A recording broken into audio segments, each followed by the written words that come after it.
And we're back. Welcome to No Direction, the Pathfinder news, reviews, and interviews podcast. I'm your host, Ryan Costello. And I'm Jefferson J. Thacker, also known as Pam. I'm Alexander Agunas, Alex, the you're a everyman guest. gamer. No, you get an introduction. You don't introduce yourself. I can, You but go I've back been on into my every no. corner.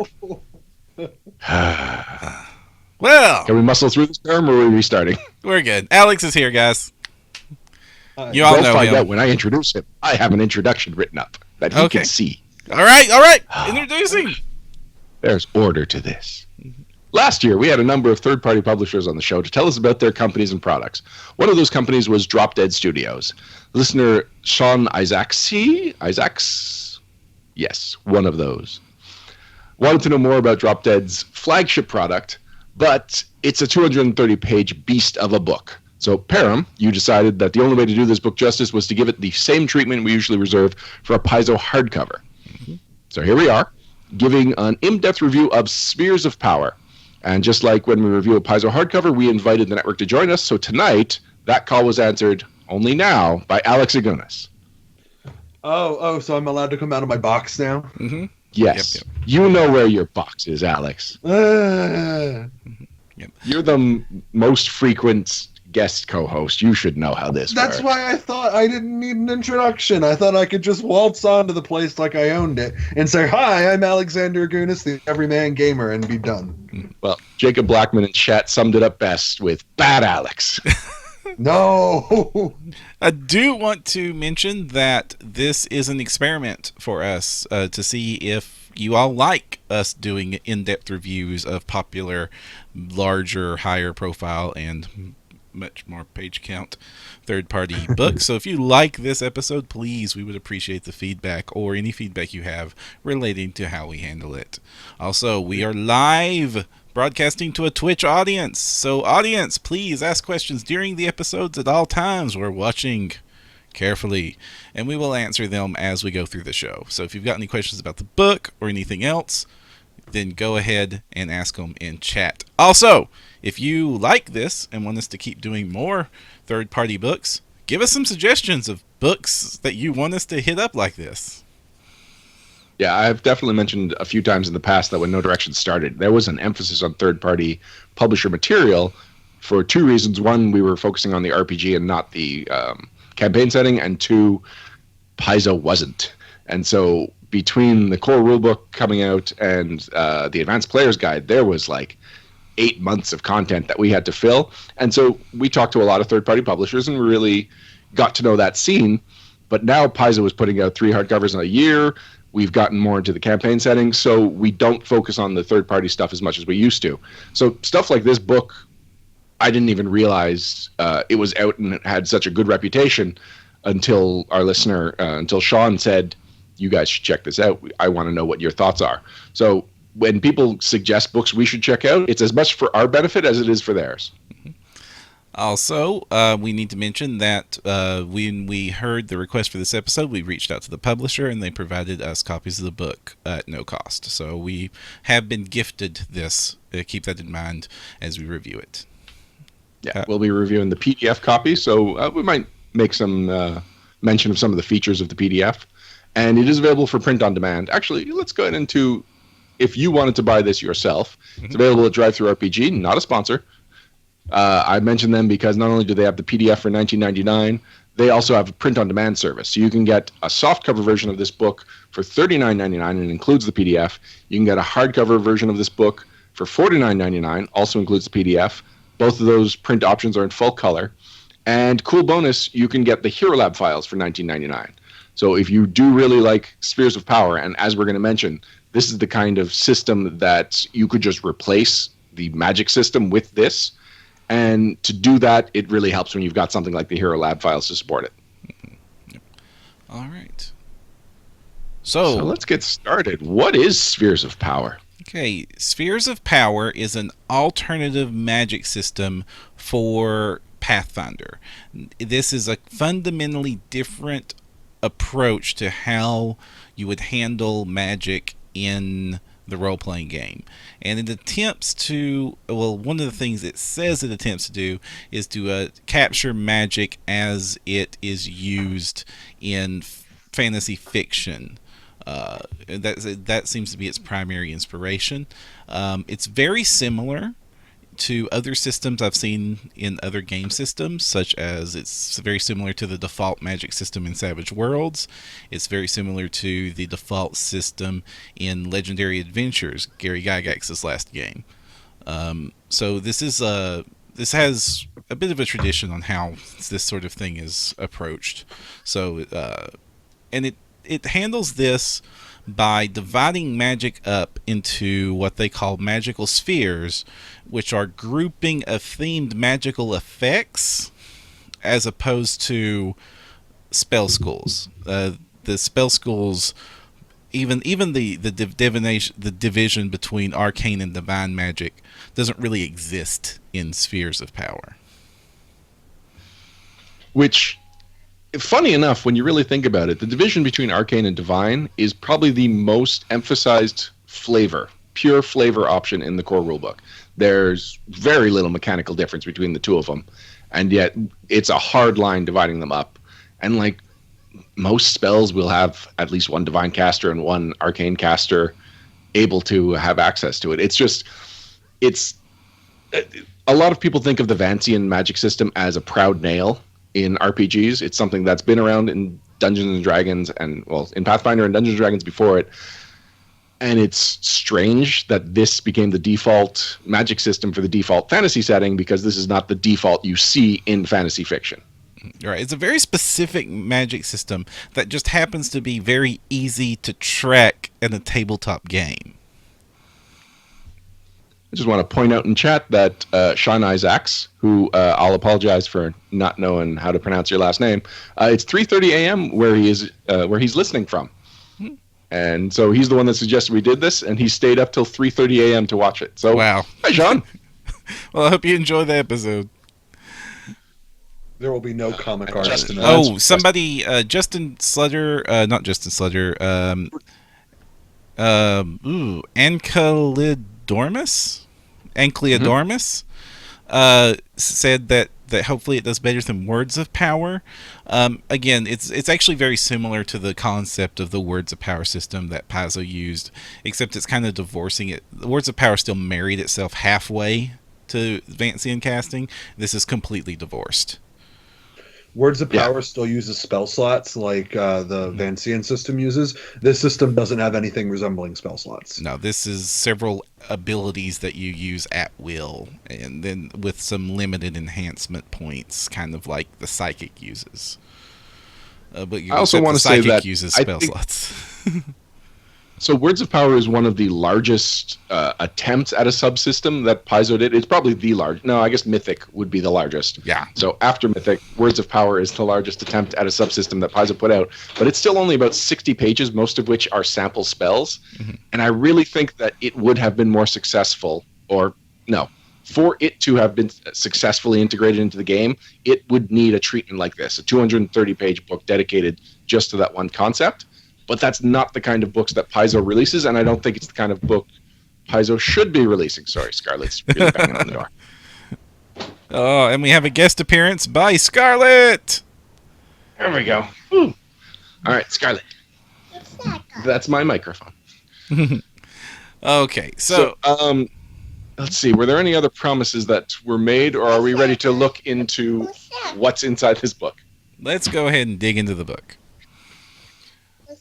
Okay. Okay. So let's start by explaining. So the first introduction the introduction chapter goes into explaining what we've just explained, and goes into explaining how the spheres actually work Then it goes into the basic magic, and that it starts explaining how the spheres of power system actually works. And how it works is that it presents 20 different spheres of magic. We're going to keep using that term. Basically groupings of magical effects or themes, and those spheres you take them with what are called magical talents. So your character is awarded a limited number of magical talents. You get 2 to start with when you gain your first spellcasting ability, and then you gain additional magical talents based on your class. Usually it's 1 a level for most of them. Some of the pure spellcastery ones get slightly more than that. And you can also, there's also the expected bonus magic talent feats and stuff we'll talk about later. I do want to focus in on what you were just saying about the pure magic casting ones. It actually divides the casters up, similar to how base attack bonuses are divided into 3 progressions. In this case, they're called the low, the mid, and the high casters. Mm-hmm. Yes, it presents this system where it... I'm going to go into this in detail once I get to the basic. So when you take a sphere, it starts with a basic ability that you can use at will, and then an additional ability that you can, or an additional effect you can kick it up with by spending a spell point. And again, you get a very limited number of spell points. You start with 3 plus, or it's 4? 4 plus your character's, no, the exact opposite. 1 plus your character's key ability score. Sorry, gang. It's basically it's your caster level plus your character's key ability score is your spell points. And it's caster level as defined in this book, because this book redefines the term caster level to mean how you advance in the power system. And then it has to redefine caster level so that it works with Pathfinder as magic skill bonus and magic skill defense, which the defense handles basically spell penetration, and the skill bonus handles concentration checks and how caster level would be used elsewhere in the Pathfinder role-playing game. That's not something I'm actually a really big fan of. I kind of wish he would have left the Pathfinder terms alone and defined his new terms with the new words. Yeah, there's several key terms defined early on, and I have a problem with just about all of them. Yeah, I'm with you. It should not have been caster level. It should have been something like base attack bonus. So base. A lot of them are either redundant or unnecessary, in my opinion. Yeah. So, like, a good example is caster level is calculated in a manner that's sort of like base attack bonus, where every character has a set number based on whether they're a high, a medium, or a low caster. It corresponds to high, medium, and low base attack bonus. It's actually identical. Yeah. And like base attack bonus, caster levels from different classes stack. That's actually a mechanic I like. I've seen it before in other role-playing games, and I think it's a good idea to keep multi-class spellcasters viable. Like, because right now Pathfinder has this issue where they don't match up, and it doesn't work. Right. So the problem is that it continues to move on in ways where, like, it doesn't really make sense. So, like, the magic skill bonus is worded in a way where it's basically the same bonus as caster level. Like, they're equivalent. So why is there a different term for the same number? And the magic defense is cool, but it doesn't really feel like, it feels like they were trying to go for a combat maneuver bonus and combat maneuver defense, but it doesn't really work like that because these terms don't do different things. Right. Like, 2 of them are exactly the same, and the defense almost never comes up. Right. Like, when I was reading it, I was like, oh, cool, maybe this is going to be a neat way for us to calculate how to, like, win arcane duels and stuff, but, like, it's not in there. It's just, here's a number you can use. Right. So, I personally was hoping for a whole chapter on magic maneuvers, basically magical combat maneuvers. And you're right, I actually missed that. I thought that magic skill bonus, which I really don't like the use of skill there. In the beginning, I'm going to be really nitpicky about a lot of the vernacular that will ease up later. But because these are such important terms to it, it is kind of annoying that a lot of these are already familiar terms or they already have other definitions in Pathfinder. Right. So yeah, I thought it was your caster level plus your key casting ability. But you're right. It's just purely your caster level, your total levels in casting classes. Right. And but, so, like, that's different from your caster level, though, because if you are a low caster... Yes, this is why this is confusing. Yeah. Yeah. So as I'm interpreting this, if you're a low caster and you only have a 5 caster level at level 10, you would still have an MSB of 10. Right. So because basically the MSB and is what the old caster level concentration checks were, with your caster level, with your spellcasting classes levels added together, and the MSD is just your spell penetration check, and that's all it is. Basically, they redefined the term caster level, and because they did that, they had to invent these terms for the reasons that caster level is used in the core game. And that seems to be the only reason these terms exist, is so that it can talk about when it needs to talk about the old way of handling concentration checks, and it doesn't. Concentration checks still happen like this, and spell penetration, but so again, this is kind of a nitpicky point, but this presents a problem with the book. I'm going to have a lot of positive things to talk about with this book, but the book has one big glaring problem, and it is very unorganized and a little bit slapdash with some of its design choices. It looks rough around the edges, like it needed another editing pass, basically. And so this is one of the problems, that I had to reread the whole chapters twice and skip ahead several times to get my head around everything that this book is trying to propose. And I am very familiar with Magic and Pathfinder. Yeah, when I was reading this book, I a couple of times wanted to message you guys and just be like, when do you get these spheres? Yeah. The spheres are outlined in Chapter 2. And after rereading the beginning of Chapter 2, which is basic magic, and it goes first into how magic works in this system, and then into what all of these spheres, basically the schools of magic in this system, are. And after I was done reading the chapter, I'm like, this is cool, but is every character a specialist in a single sphere? Like, how much can you go across? How flexible can you be? And it is there at the beginning that when you get a new character of any of these classes, you get 2 talents, which is the last word that I'm going to pick on. Talent is a terrible word for what this is, because this feels like it should be magical. It should be unlocking. It should be, I don't know, something that makes me feel like I have unlocked another realm of magic.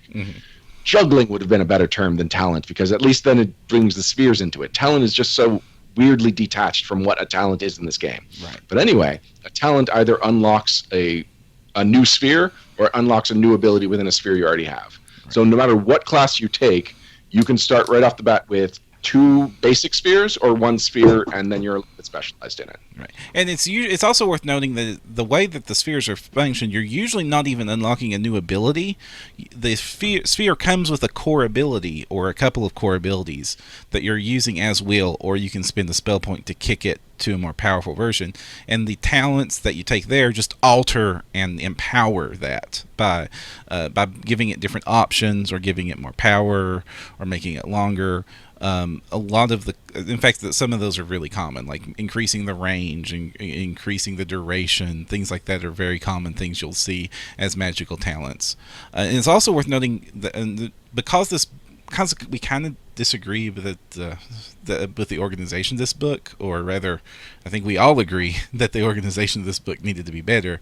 We're actually going to skip to Chapter 3 now to talk about the classes, so you get an idea of how many of these things you get, which the answer is not very many. Even the purest. Okay. Before we skip, can I say one really nitpicky thing that drove me crazy? Sure. This book goes out of its way to not use the word spellcaster or spellcasting. Yes. Or spell.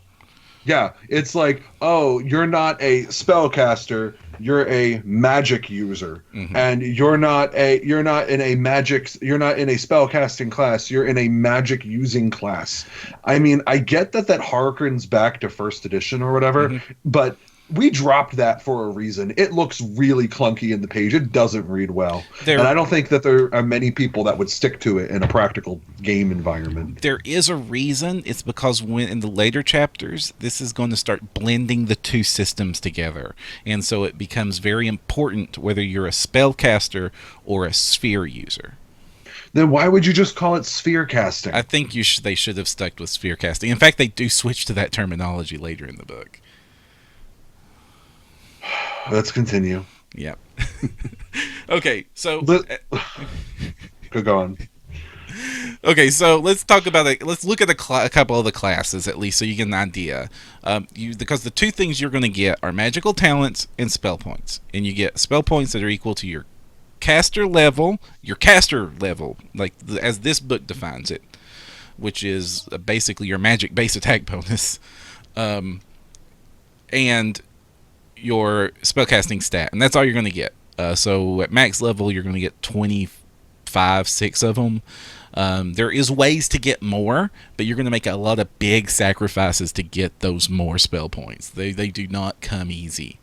And you're going to start off with anywhere from usually 2 talents, almost always 2, except for if you're one of the pure spellcasting classes, and then they get like the biggest I've seen is 4, and that's like basically the I cast with spheres, that's all I do class. Okay, so skipping ahead to the classes, it leads off with let's see, you wanted to talk about a specific 3, Ryan, right? Right, because if we go alphabetical order, the first one is the Armorist, and the Armorist is kind of like a mix between Green Lantern and Colossus. It's a really cool class, and it's actually my favorite of the classes, but it's not a good representation of what this spell system is. So I kind of cherry-picked 3 classes, and you disagree with one of my 3 choices, but I was thinking of these as the core Spheres of Power classes. Mm-hmm. So you've got the Incantor, which is the High Caster. It's the one with... It's basically the wizard of Spheres of Power. Well, it can be the wizard versatile, or the cleric. Exactly. Mm-hmm. The Hedge Witch, which is... it's the most versatile mid-caster. It's the one that... The reason I'm calling these out is because they have the least flavor that separates them from the core concept of Spheres of Power. Mm-hmm. So the Incantor is the one that is, I am the most magical of all Spheres of Power people. Hedge Witch is the one that I think is the iconic mid-caster class. And then I thought that the Mage Knight was the most straightforward of the low caster ones. It's a full base attack bonus, but low caster progression.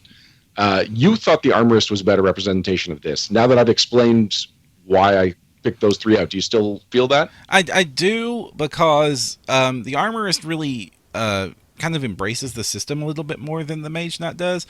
The Mage Knight tries to be very generic. Like, it does try to be very generic, but to the extent that it loses some of its identity, because it loses some of its purpose, because it's not like the Magus. You would be better off playing a Magus, and you can with the system, so you would be able to mix those abilities together than the Mage Knight. All right. Well, of the 3, you're happy with the Incantor as the High Caster? Yeah, and he's probably the one we should probably look at first, because if this is an alternate magic system and you wanted to jump into the alternate magic, then this is the class that does that the most true to form. So the Incantor is the full caster. He's the one that you get to put your or she. They use male for this character, so I'll go with he for this one. They get the full caster bonus, so they're going to get 1 to 20 like a standard Pathfinder class. They begin with more magical talents than any of the others, so they start with the 2 you get just because you are a caster.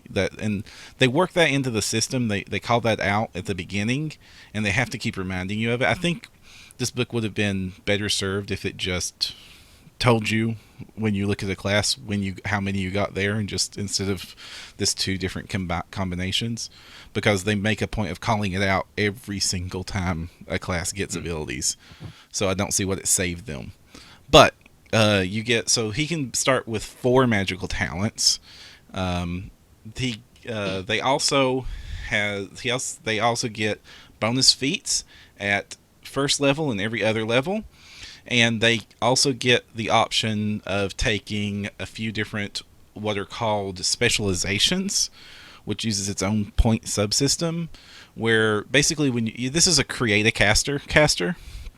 So You add up the points of your specializations, which can be channel energy. You can grab that for 2 points. And the more points you take, the more feats you have to give up of the bonus feats that the class gives. So it's kind of like a built-in archetype. So for channel energy, it's 2. You can get a cleric domain for just 1 point, a sorcerer bloodline for 2 points, but it doesn't give you the bloodline arcana, which I know is a pet peeve of mine. And Alex, this is a pet peeve of yours when you get a bloodline, but they take away the arcana. Yes. Yeah, I mean, why? Why do that to us, guys? I mean, it's not. It's honestly the most powerful part of the bloodline. It's why you want it. Come on. Like, the powers are flavor. Most of them aren't relevant to your actual spellcasting, but the arcana is relevant. Right. So why would you get rid of it? Or then you can take sphere specializations, which are kind of like wizard specializations, but not really. Basically, if you take a sphere specialization, you pick a sphere, and then you're going to get bonuses to that sphere, and you get a +1 bonus to your caster level when you use that sphere. And the bonuses are powerful, kind of more powerful than any of the talents I've seen, except for the advanced talents for those spheres. So if you've got a sphere you've got your eye on, you probably want to take the sphere specialization. And there's very little reason not to, because you're going to get because even with all the bonus talents this class gets, you're only really going to be able to build out 3, 4, 5 of these spheres to be of any usefulness over the course of the character. Because any good sphere is going to take at least 2 talents. 1 talent to get the base ability, and 1 talent to get anything useful for it. So, and then you're going to want to buff those up as you level up. So you're only really going to get like 4 or 5 different magic tricks over the course of even this characters. Now, I'm sure there's some builds that like burns a lot of their feats to get bonus talents and can probably get a bunch more. But this seems kind of more like sorcerer or the old 3/5 warlock type of spellcasting. Oh, you can definitely build a warlock in this system. Oh, you can. Yeah, the destruction sphere is basically this is warlock. So there is one of the feats in the feat chapter that is just basically get another talent. Yeah. And you can take that multiple times. So those bonus feats are effectively bonus feat / bonus talent. Yeah, because that's one of the few things you can, it's one of the restrictions for the bonus feats, is you can just burn that for more talents. And he gets more talents than any of them. By the end of the encounter 30, he gets 30 total magic talents just from the core, and if you burn extra feats, then he gets some more on top of that. So this is the only class that really could kind of emulate a wizard by having a lot of different tricks, because you do have to burn a lot of talents. Any of the other classes we're going to talk about, you're going to get 1, 2, 3 spheres leveled up to any good degree, and that's what you're going to do. You're going to spam these same few abilities and tweaking them with different options each time. But that's sort of like what this is. You have a few magical powers and not like a spell book full of options. And I think we should point out the reason you can spam is because all of the spheres have a basic, like a cantrip type ability that's at will and costs no spell points. Right. So it's a spell point system that still has a 0 spell point option. Mm-hmm. And so you're using the spell points to tweak, but you're not forced to use spell points, and so you can work. You can adventure your whole workday. Right, and not all the options take. Not all the other options take spell points. Even some of the add-ons just add on to the base period, without requiring extra spell points to spend on them. And we're going to have to talk about those when we go into them specifically. What were you talking about? The Hedge Witch next? The Hedge Witch is your typical mid-caster, like you said.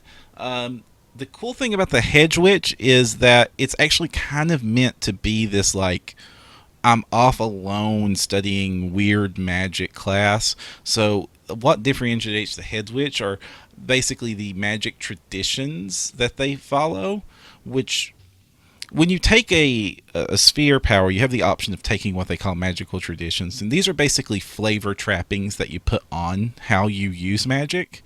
You're not required to put any of them on by default, and that means that technically these spheres have no downside that you're typically a sim with magic. You can cast them in full armor. You don't have to any components, somatic, verbal, anything like that. It just is a standard action. Use the ability. But you can add those trappings on to your character, and in the exchange, you're going to get bonus spell points. Right, but that's later on, right? Is that in the player? Yeah, but I only bring it chapter? up. I only bring it up because the Hedge Witch specializes in having abilities based on which trappings you choose. So there's like the Academia Hedge Witch. There's the Black Magic Hedge Witch. It determines what knowledges they have. They get a special power based on them. And then, that's sort of what defines the Hedge Witch, is just like what trappings they wrap themselves up in, and then some bonus powers to sort of power up those choices.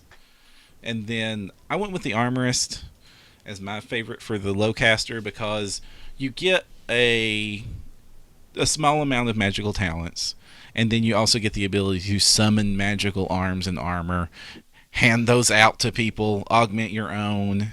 It actually has a cool flavor to it.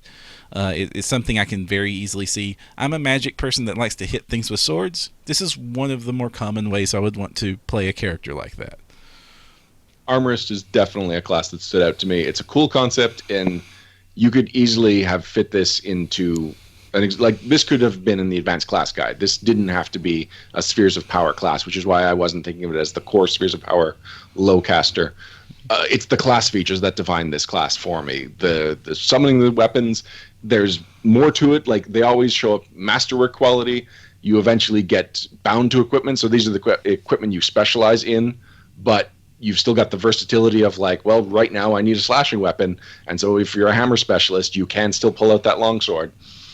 There was just like a lot of little things that I think that this class really delivered on the concept. Mm-hmm. And then having the spheres on top of that makes it a little bit more versatile, a little bit, it just makes it a different class than, it's a step beyond what it needed to be, mm-hmm. in a good way. This still makes it a magical user because there's nothing that defines what those other spheres or talents are used for. So you could take mental talents and you can be a psychic warrior, or you could take blastery talents and start throwing out ranged attacks in between your melee hits, or you could make it into a druidy thing and summon nature around it. That's one of the really good advantages of the sphere system, is that it does allow you to build whatever character you want to out of the concepts. And so even though this class has a very clear identity, there are a lot of different ways you could build it, and you're not very much penalized because of how the sphere system works with the spells that they give you, or not spells, the powers that they give you aren't really restricted at what class you are when you take them. They are almost more defining than the class. Which ones you choose defines you more so than your class will. I would love to take an armorist with the warp sphere and really just spend all my talents maximizing my warp abilities. You want to be Nightcrawler? I do want to be Nightcrawler, yeah. Okay. I know you have to Nightcrawler in Pathfinder, but it's a lot harder, and you get a lot of spells that aren't Nightcrawler. Whereas this is just a little bit more than Nightcrawler. It's Nightcrawler meets Green Lantern. If you wanted to view that as an advantage instead of a disadvantage, you do get to hyper focus on the thing you want to focus on magically and not have extra options. Now, I like my extra options, but I can see, like, if you have like a clear character concept, this book does make it easier to build something like that. We could go into.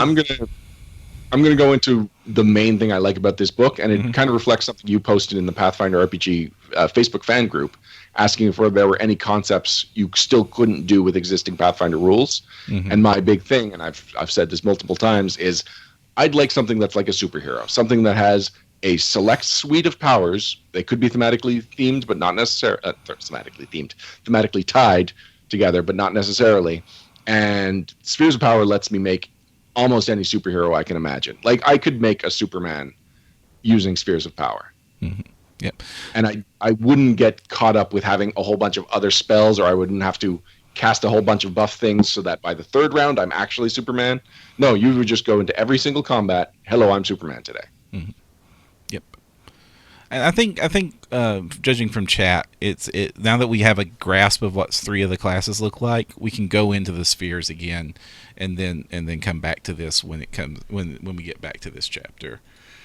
So, what are the spheres? What are they actually doing? You wanted to. So, the spheres themselves are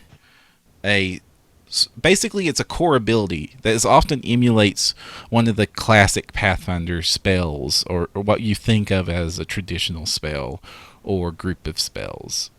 Yeah, it's kind of a combination. It basically it starts with the concept of a spell school, and then kind of breaks it down into what are the spells that define the spell school, Mm-hmm. and then when the spell schools have really a really specific sub school that dominates the school, then it's divided up into its own sphere. Mm-hmm. So that's why something like alteration and enhancement are 2 different spheres, whereas they would both be under the same school, whose name I'm forgetting.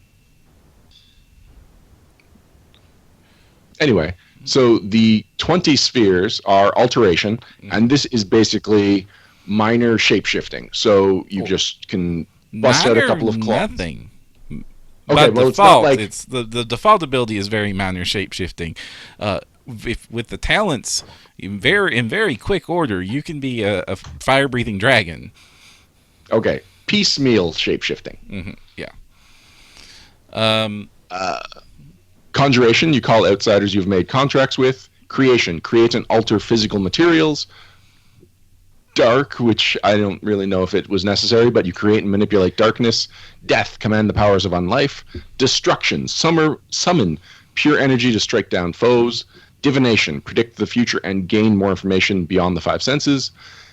Enhancement, enhance creatures and objects, altering their properties. Fate, command cosmic forces, including luck, destiny, and alignment. Mm-hmm. Illusion, craft images and impressions of things that aren't there. Life, wield the powers of life.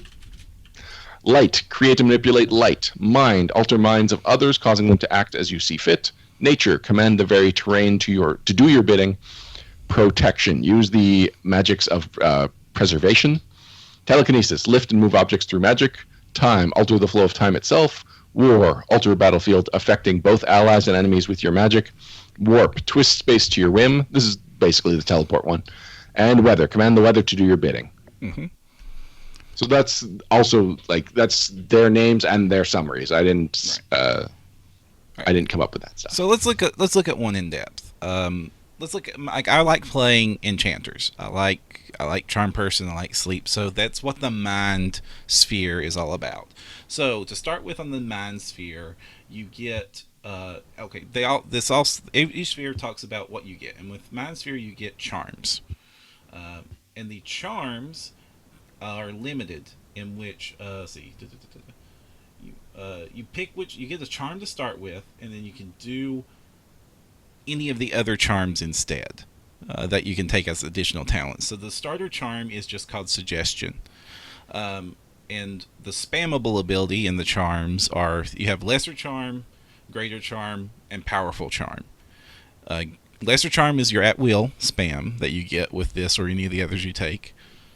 Greater charm is what you get if you use a spell point, and powerful charm takes 2 spell points, but you can't even get powerful charms unless you take the talent powerful charms. That just unlocks those for the rest of your charms.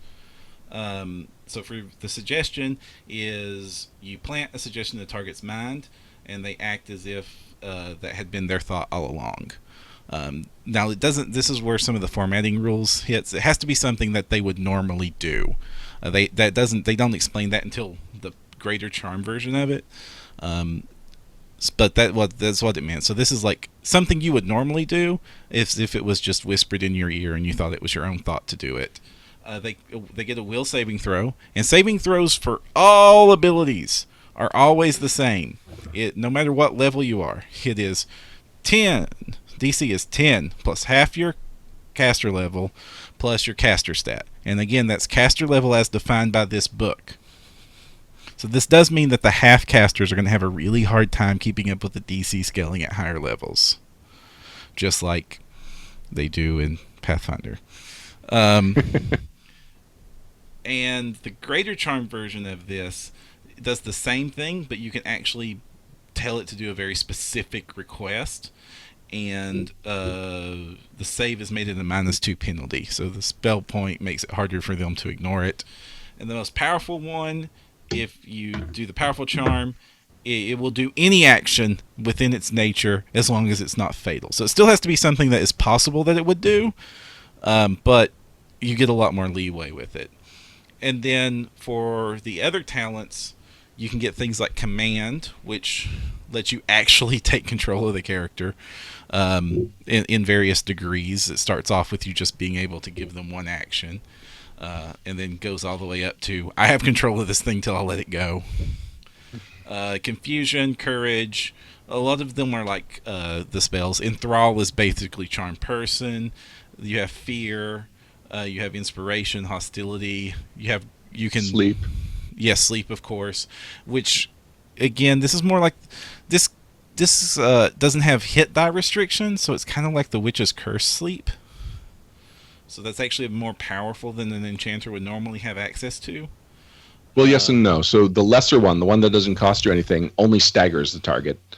Greater Charm, so to actually put them to sleep, costs spell points, so it's not as powerful as the Witch's Slumber Hex. Well, that just means you have to spend it. You have to spend your spell points to get your ability. You're going to have to spend your spell points. And you don't get a whole lot of spell points. No, but you're going to have to use spell points to get most of your powerful abilities.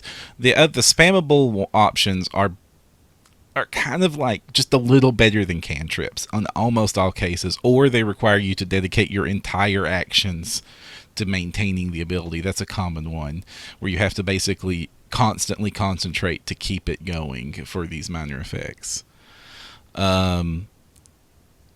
To get an idea, how much, like, what direction would you have to take your build if you wanted to play a character with the Mind Sphere, similar to how you would play or how you would build an enchanter in Pathfinder? Okay, so the enchanters I build in Pathfinder, let's say a 5th level one. Usually at that point, I'm rocking. Usually at that point, I'm giving up on sleep, but deep slumber's an option soon. The charm monsters on the table. I want hypnosis is on the table, but with this sphere, I can just go for the options I want and not the mid. Like hideous laughter, you only take because you can't sleep everybody. So I would take the sleep option. I would still use the suggestion option. So I would 1 talent point to get suggestion, another talent point to get sleep. I would want to get the expand charm because otherwise I'm limited to only humanoids. And expand charm at least lets me hit everything else. So I'm up to 4. And I'm going to want the enthrall charm as well and the command charm. So that's 6 of my talent points spent just to have what I would want to be a good enchanter-like character. And right. So if you were to go in that way with the Hedge Witch, you would need to be 8th level to get those 6 talent points. Well, or have blown a lot of feats. Yeah. Now, if you went with the Incanter, you would have 6 talent points by 4th level. Right. So by 5th level, you'd have 8. So you could do everything you were just saying and then some. Right. Or I could go with the sorry, what I have to get the name right. The Fey Adept. The Fey Adept? Which is no, the Fey. Is it the Fey Adept? No, the Elicitor. The Elicitor is the one that focuses on this, and it gets a lot of bonus abilities. So if I was wanting to build a pure enchanter, I would probably want to go with the Elicitor. And the Fey Adept is for illusions. Sorry for the confusion. I kind of get that Fey do illusions, but I always remember like Midsummer Night's Dream when I remember about Fey, so I'm constantly thinking about them enchanting people more than I think about their illusions. And if I was So going to, if you were to build this class, would you be as satisfied as if you were building a wizard in Pathfinder or whatever your usual enchanter build is? uh, I looked at like one of my wizards. Like the two things he really does is he does fire spells and enchantments, and the fire spells are when the enchantments fail. So I would have to go to the destruction tree. So I could do really good with like suggestion, and I would have to have been spending a lot of my bonus feats to get the more talents, and then I would have basically two abilities that I could use: a good fire blast and this enchantment and these enchantments, and then I wouldn't have any of the other wizardy goodness. But I would be able to spam this all the time. So that sounds appealing to me. Mm-hmm. But you're the person that plays casters more. Well, at that point, I'm playing a different type of caster. Like we're in a realm where that we're in a fictional realm where that's all I'm focusing on. Is these few abilities that I have that are very powerful. Like this enchantment is much more powerful than any of the enchantment options available in Pathfinder. I can like if I was really power gaming this, I'd forget Enthrall. I'd go straight for command, get greater thing right away, and by first level I could be taking complete mind control over opponents and using them in the battle. Which and is you've just hit on the thing I yes, really don't like about this system. I have been waiting here. I'm sorry, listeners, if you've been wondering why I haven't been talking. It's because when I read this book, like when Param and Ryan mentioned, organization-wise, it's the basic chapter and then the spheres. Like this is the next thing you see. I didn't make it past these spheres because they're way too strong. Like it's ridiculous. I know I'm going to use alteration as an example. So I'm sorry for jumping sphere shift. As your very first talent, I don't care how many you get. As your very first talent, you can take animal mind. So you can touch somebody, make them make a saving throw, and if they fail, their int drops to 2 at level 1. That's a feeble mind 4th level spell effect. You can do this at will. As long as you keep touching them, they're an int 1, and you can use handle animal to make them act docile. So they will sit there and do nothing for the entire combat. They also can't be diplomatized because they're now an animal, and they lose basically all of their abilities. They don't even keep their extraordinary ones, which doesn't fit the flavor for animals at all. Animals have extraordinary abilities. If you keep going on, you can take Dragon at level 1, and now you have the ability to breathe fire with your one trait that you get from the shape-shifting ability. To clarify, the shape-shifting power, there's only one ability in shape-shifting, and the ability to spend points is baked into that one power. And how it works is you basically pick a target, you touch them, because all of the shape-shifting stuff in this book requires touch, even if it's just touching yourself. And you have to keep concentrating on that person in order to maintain the transformation, or you can spend 1 point to change it from to 1 minute per level. So I can take Animal Mind, touch somebody, spend 1 point, and now they have an intelligence of 2 and are basically just a base attack bonus with no proficiencies or anything for a minute per level I have. That's a minute in combat. That takes that person out of combat with 1 saving throw. They're doing nothing, and I could do it at that level I could do it at least 5 times per day, which is way more than any first level caster could do color spray. Like this system is cool. It's inspired. I love how it builds on things, but there are no prerequisites anywhere. And a lot of the abilities aren't really well written. It's not like Pathfinder where they very clearly spit out what things do. They use this weird short tongue that I really don't like as a designer's perspective. For example, I'm going to read Animal Mind's special trait that it adds to your abilities. The target must pass a will save or have their mind become bestial. Their intelligence is reduced to 2, and they are treated as an animal for skills in handle animal and diplomacy. They cannot use spells, sphere abilities, supernatural, or extraordinary abilities. Note that doesn't list spell-like abilities, which seems like an error to me. And though they retain other aspects of their class levels, such as base attack bonus and any other abilities. So, like, I lose all of my extraordinary abilities, but, like, I keep my fighter bonus feats. Like, this doesn't fit like what Baleful Polymorph does, and even if it did, this should not be a first level ability. You should not be able to turn people into animal brains at level 1. Like, and especially since this is like basically stomping all over the turf of the mind school. It's yeah. The first level you do have. It's very possible under this system to get abilities at first level that are more like something you'd get at 5th or 7th level character level. Um, Mm-hmm. the downside to this is that as you level up, that flips, and then this system kind of buffs casters at low level. To an extreme, it's in some instances. If this is a very breakable system, if you want to power game this system, boy, can you! Um, and at higher level, it's really cautious on some of its abilities that it hands out. So once you get past level 10, if you're not using the advanced talents, and even in some cases if you are, a lot of the more powerful spellcasting options that you're used to just are gone. So it kind of makes casters stronger at the 1 to 5 range than they should be traditionally, and much weaker at the 10 plus range. So I'm just trying to figure out a way to unbreak that animal mind option you just presented, Alex. So on the one hand, it's going to be a pretty boring build at first level. If you use one of your two spheres to take the alteration sphere, sorry, one of your two talents, and then your first one is animal mind. And if you want the duration to be minute per level, it'll cost you a spell point, which you only have equal to your class level plus your ability modifier. So we'll say 4 or 5. Mm-hmm. And that's it. That's all you do over and over for a day. Well, I could break this. Okay. I'm kind of defending Alex on this one. You do that, and then you spend one of your feats, or your only feat, or your human. You got 2, and then you grab dragon, or you grab. Yeah. The problem is you really only want one buff yourself one, and then one hurt somebody else one.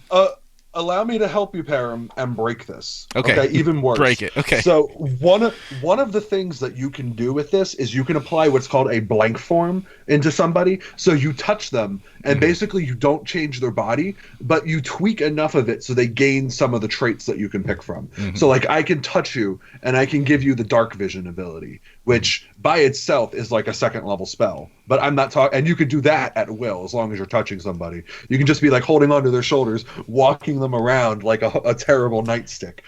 Or you could just sit here and do this the whole time, and you have dark vision. But that's not what's ridiculous. If you use one of those extra talents to pick up bestial reflexes, you gain the ability to put pounce on all of your allies at first level.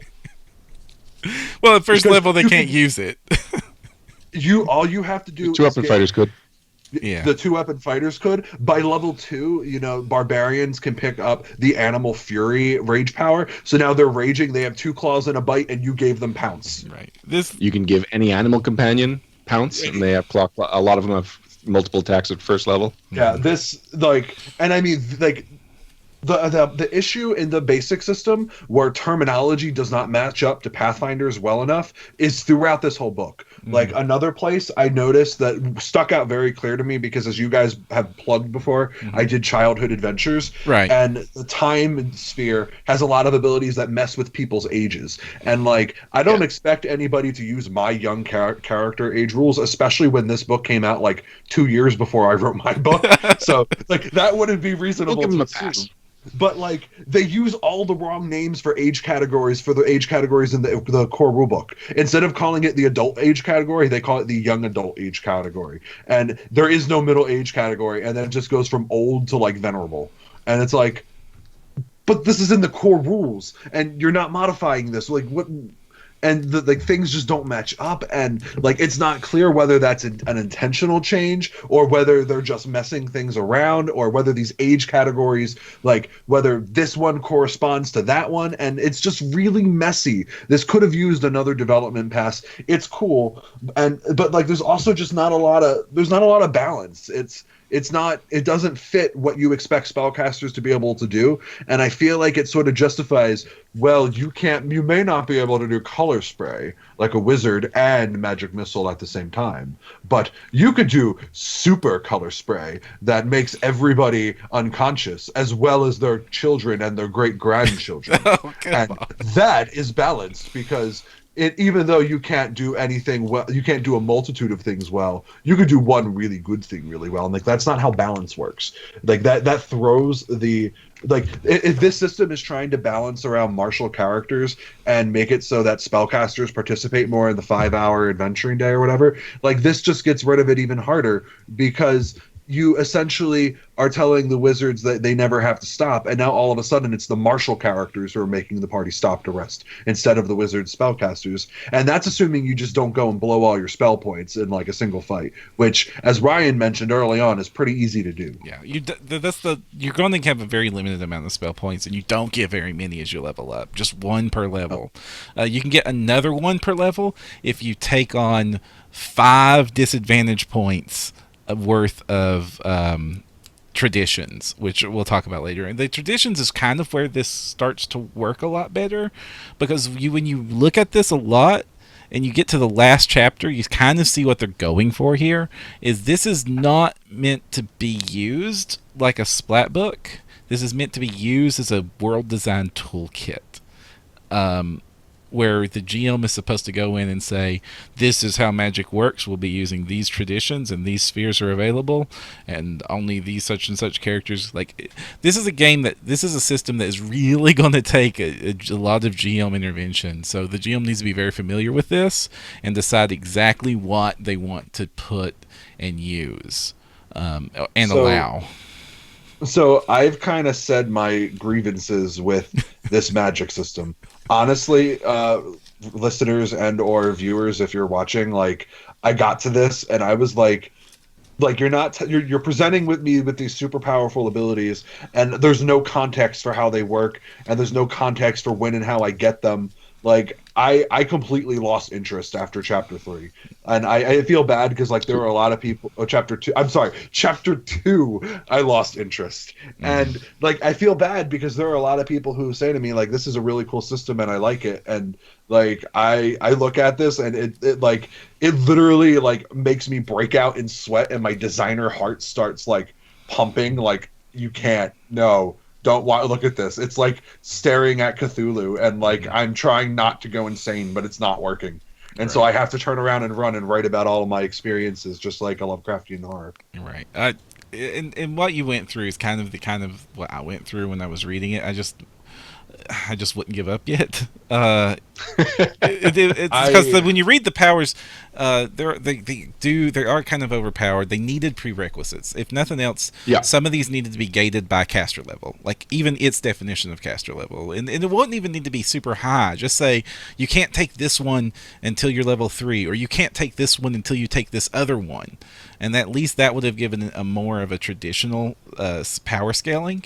And they wouldn't in the case of the alteration ones, give each extra, because like each alteration one adds like 2 or 3 different traits. Give each trait a prerequisite. You add this one when you get caster level X. You add this one when you get caster level Y. Mm-hmm. Yeah, and that would have been. I'm with you. That would have saved all of his complaints, I think, if there was just that added to this section.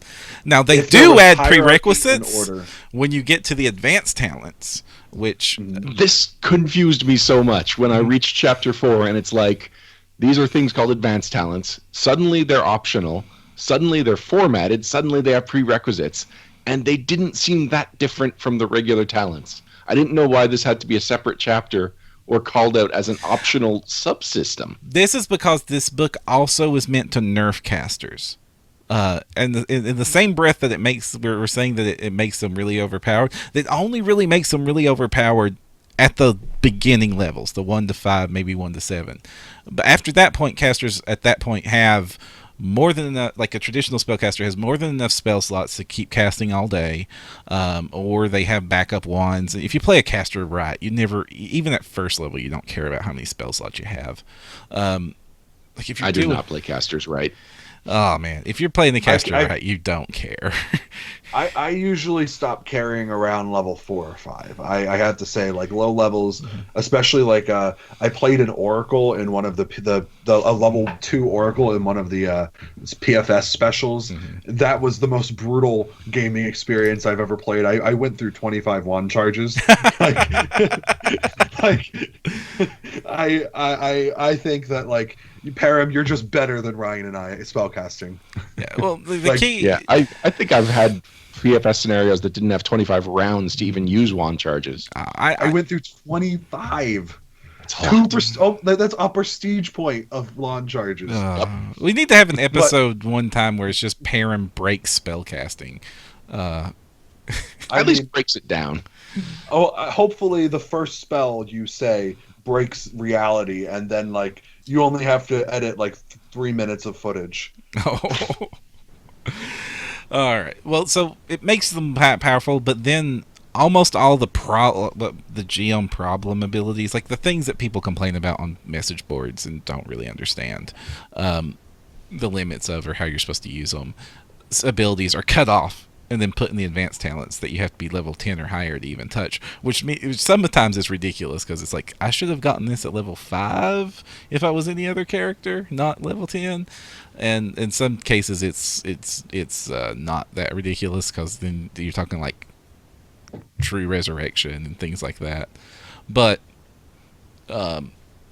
so that's why the advanced talents are optional, is so that the GM can just unilaterally nerf spellcasting in this world, and take away things like resurrection and like really good divinations or really useful divinations. Actually, any of the things you would want to use divination for is in the advanced talent section. Like you can't even locate object until you're level 10 in this system, which.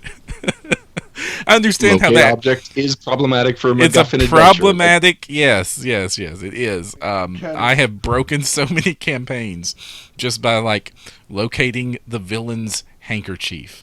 Yeah, and a lot of the saver dies are in that, but the saver sucks are still in the low stuff. And saver suck is saver die. Sleep is saver die. Especially the kicked up super sleep for 2 points is like you're done because that's deep slumber at that point. And I would argue that touching somebody and making them act like a horse or whatever is instant die, but that's it is that's saver suck. It might as well be die. I'm just saying you're right, Alex. But there's actually worse ways to do it in this book. That it doesn't even require me touching you. I can do it at mid range. There's another wild talent you can take to do it at range, but Right. I'm just assuming you only have that one talent.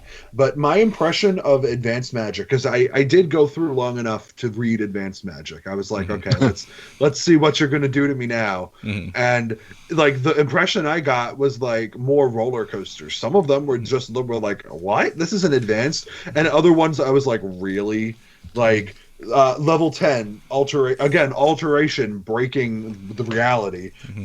Level 10 you can take the permanent transformation trait where basically every spell you cast turns into polymorph any object.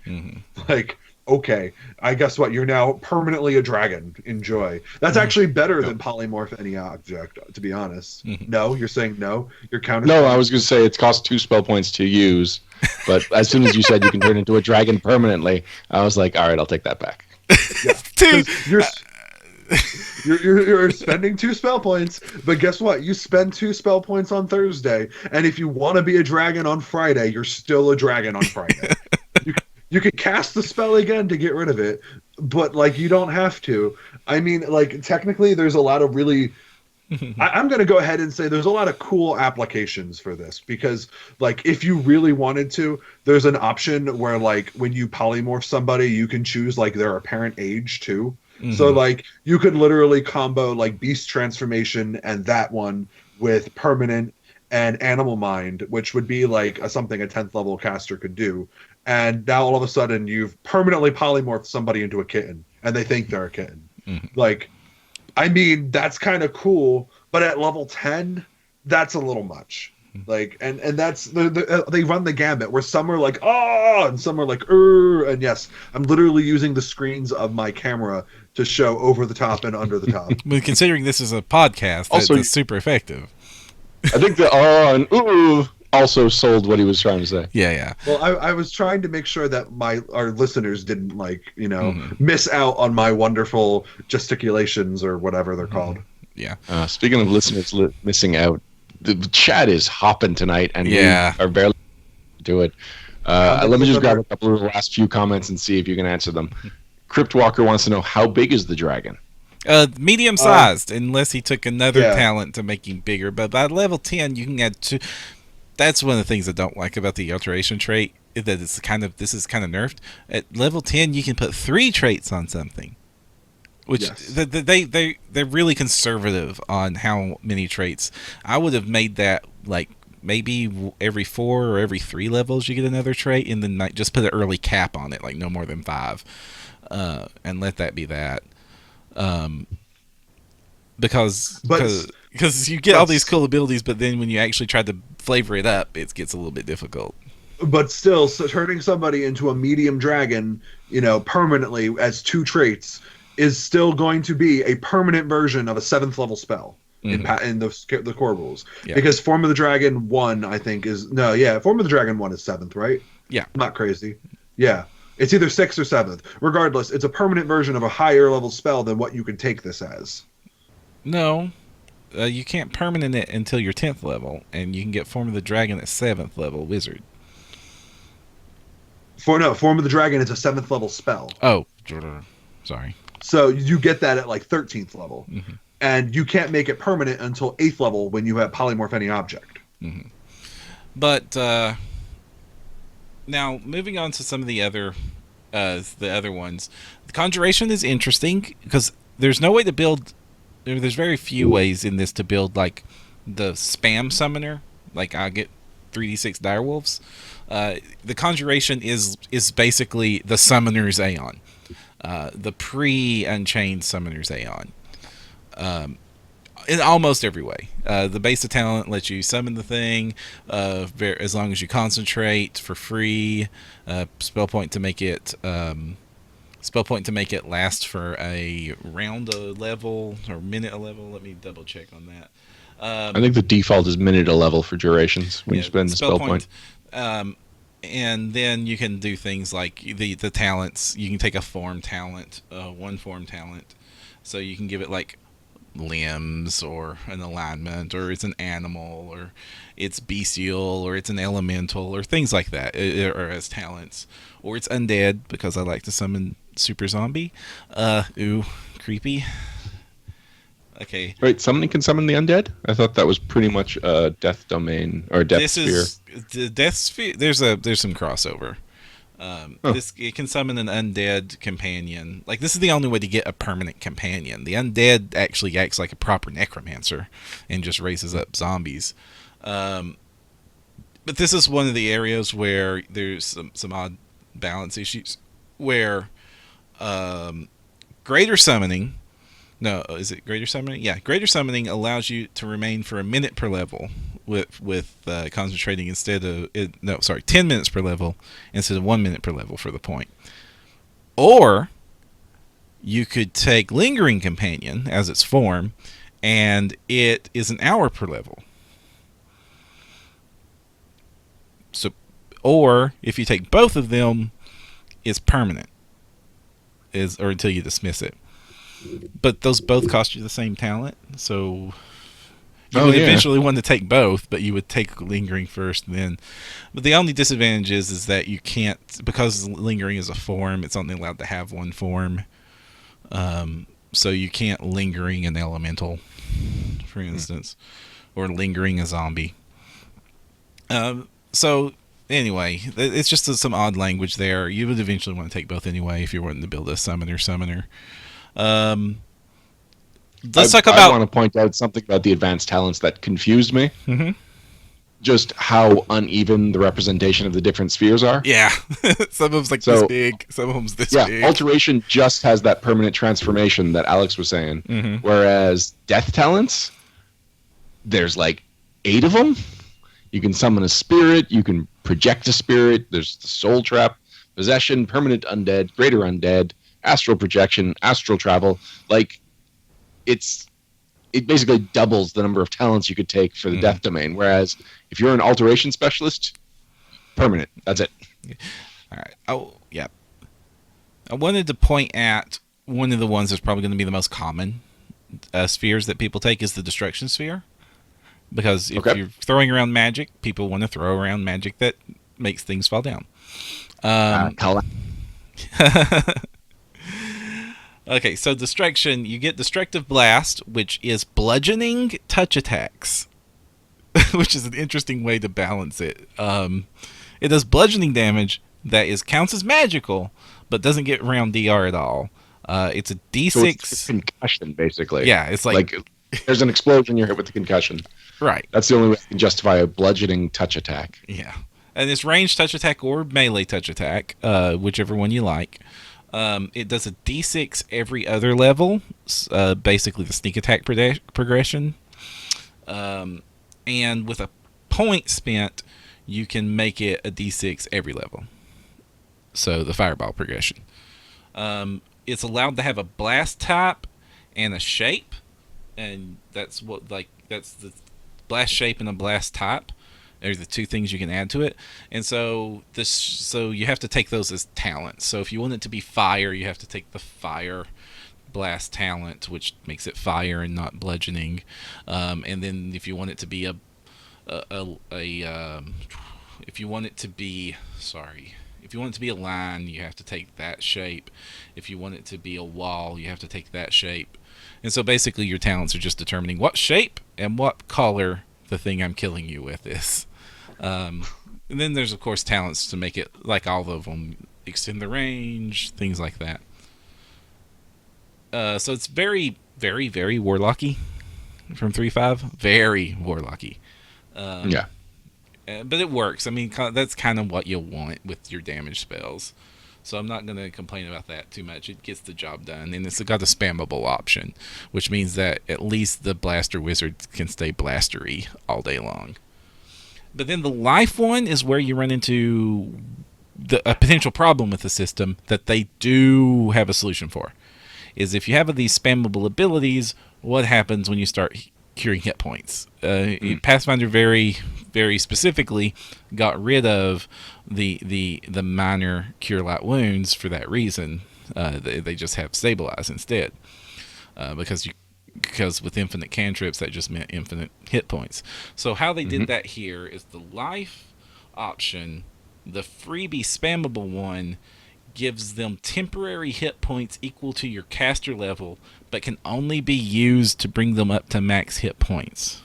And those temporary hit points will go away. So it can be used as a band-aid when you need it. And you can keep doing it more than once, but it's temporary hit points, they don't stack. So there comes an upper limit to how much you can keep a party alive using that method. And spending a spell point... Did you mention it has to be someone that's already injured? Yes. Well, I said you can only bring them up to their max hit points, but yeah, they have to be injured first. Yeah. With a talent, you can actually get rid of that restriction, and you can over buff them. And by kicking in a spell point, you actually get cure, basically your cure spells.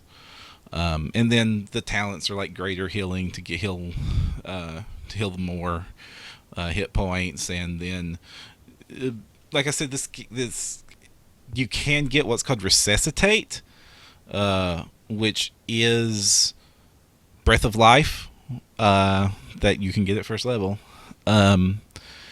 but it puts a negative level on them when they get breathed, so that kind of hurts. And that's actually something that chat's been really going back and forth about, especially Ancalidormus, just asking what death is like in this system. I know Alex and I differ on this, but I prefer death being a serious thing. Alex, I know you think that it's too hard to come back from the dead in Pathfinder as it is. Yeah, yeah, basically. I mean, I'm of the personal opinion that you guys are playing a shared game, and if it makes sense for everybody to die in the game to be end and to be over, that's fine. But I think that if the players want to continue the game and the GM wants to continue the game, then it should not cost significant chunks of your wealth by level to come back from the dead. Whereas I think death should be serious. Death is a consequence, and you really have to play your character knowing that death is something that it could be a complete stop for you. So, without derailing this too much, it's actually really funny because I'm normally very more mechanics driven and Ryan's very more flavor driven. But on this one issue, we switch. Ryan likes the mechanics based consequences of you losing a big chunk of money, whereas I don't think the money, actually, it's purely for the flavor. That if I have a character that dies and then suddenly he's not dead, that sucks flavor wise. I don't feel like I have earned being alive again after I'm dead. It's completely for storyline and flavor reasons. right. And what I'm saying is that you, as the GM, shouldn't get to decide when it's over for somebody else. If that person wants to come back and continue playing their character, I don't think that should be the GM's call. But I think that we're getting derailed, and this would be a great topic for when we get to banter at the end of the episode. Actually, the reason I was bringing this up is to then say death is a lot harsher in this. There's a lot fewer options using the basic magic to bring someone back from the dead. And like Perrin was saying, even in Breath of Life, which is a way of bringing a character back from the dead, in Pathfinder that does not have a negative level, their version incurs a negative level. Right. Pathfinder's version gives a negative level. Breath of Life? Yeah, it gives you a temporary negative level for 24 hours. Oh, this. Okay, I misread this ability. This ability says temporary. I read it as permanent when I did my first read through. Oh, okay. So it's basically it's the same. It's the same thing. So my mistake there. But anyway, the non-Breath of Life options are in the restricted section. Right. Or in the rituals, which we'll get into later. The rituals are how they patch in the old spell system, basically. So you can still go do your traditional Pathfinder 5,000 gold pieces plus bonus gold pieces plus time equals living character again using the default version of this system. To weigh in on my opinion on the death ones, I think that death costs too much in society, and I'm fine with it in normal Pathfinder because 5,000 gold ain't that much. Oh, that's really funny. Reign of Winter leaves you so broke it's not even funny. Oh, Reign of Winter is kind of harsh. We'll get into that.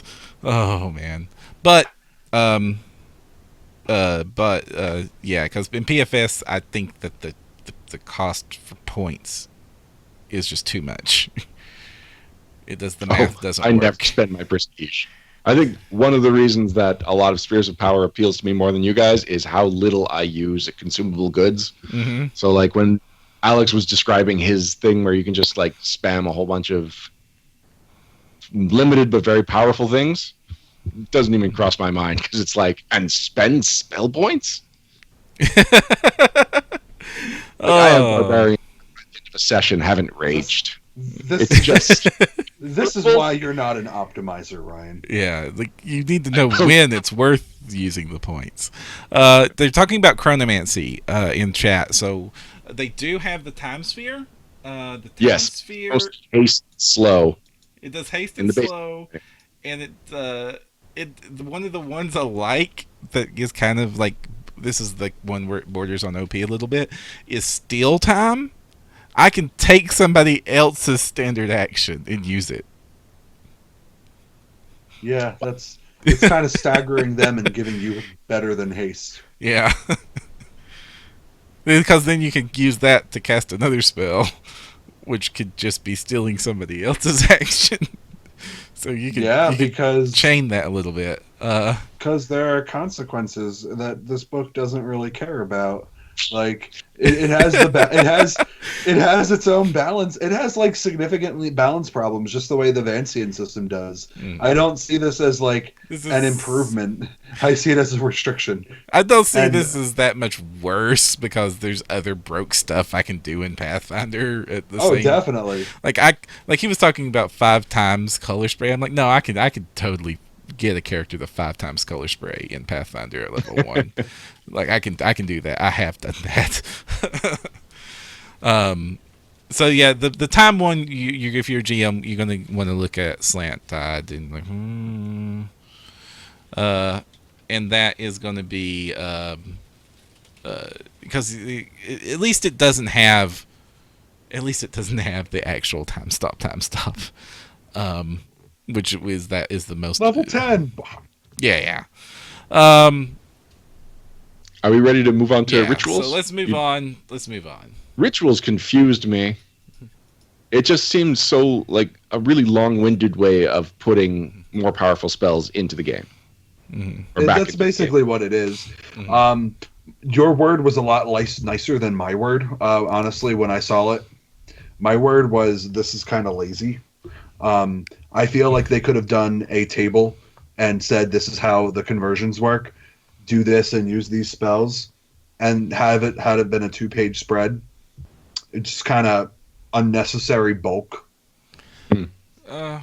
I kind of like the idea that because this is where it starts. Like, this is where rituals, spells, and incantations are 3 ways of doing kind of the same thing.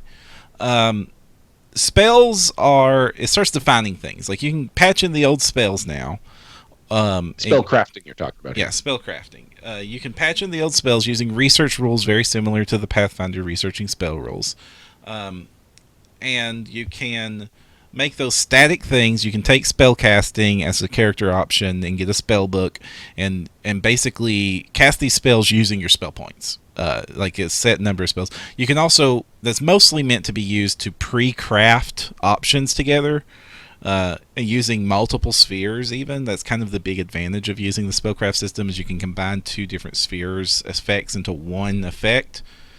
You get a penalty, kind of like you get a penalty to the spell point cost for doing that, and then you can package that little bundle up into one spell, and you can take a spell book and actually kind of pretend you're a wizard again.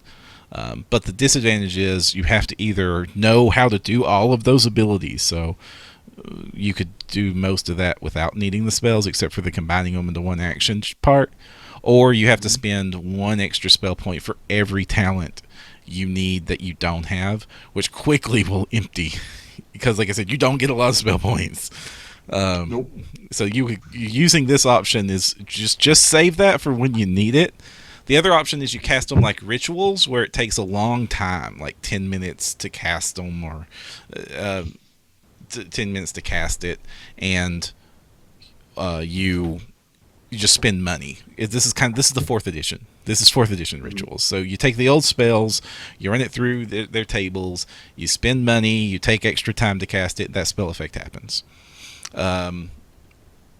It's kind of important that this exists, though, because if you're running any existing Pathfinder content, they need certain Pathfinder spells are kind of required. Like, this book continuously references Read Magic, which you would have to take as a sphere ability, which would be a tremendous waste of a sphere ability. Yeah. Or you could just get it as a ritual, which is what you should do. Like, anybody trying to rewrite the spell system doesn't realize how heavily many monsters and encounters in Pathfinder are designed around benchmark spells.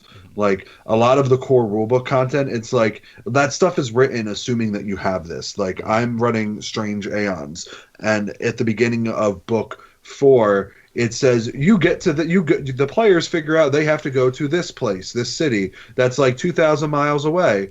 How they get there doesn't matter, because we assume that they have teleport. Well, if you play Strange Aeons in a world with the spheres, you might not have that. Right. Yeah, even then, like, you would have to have like advanced.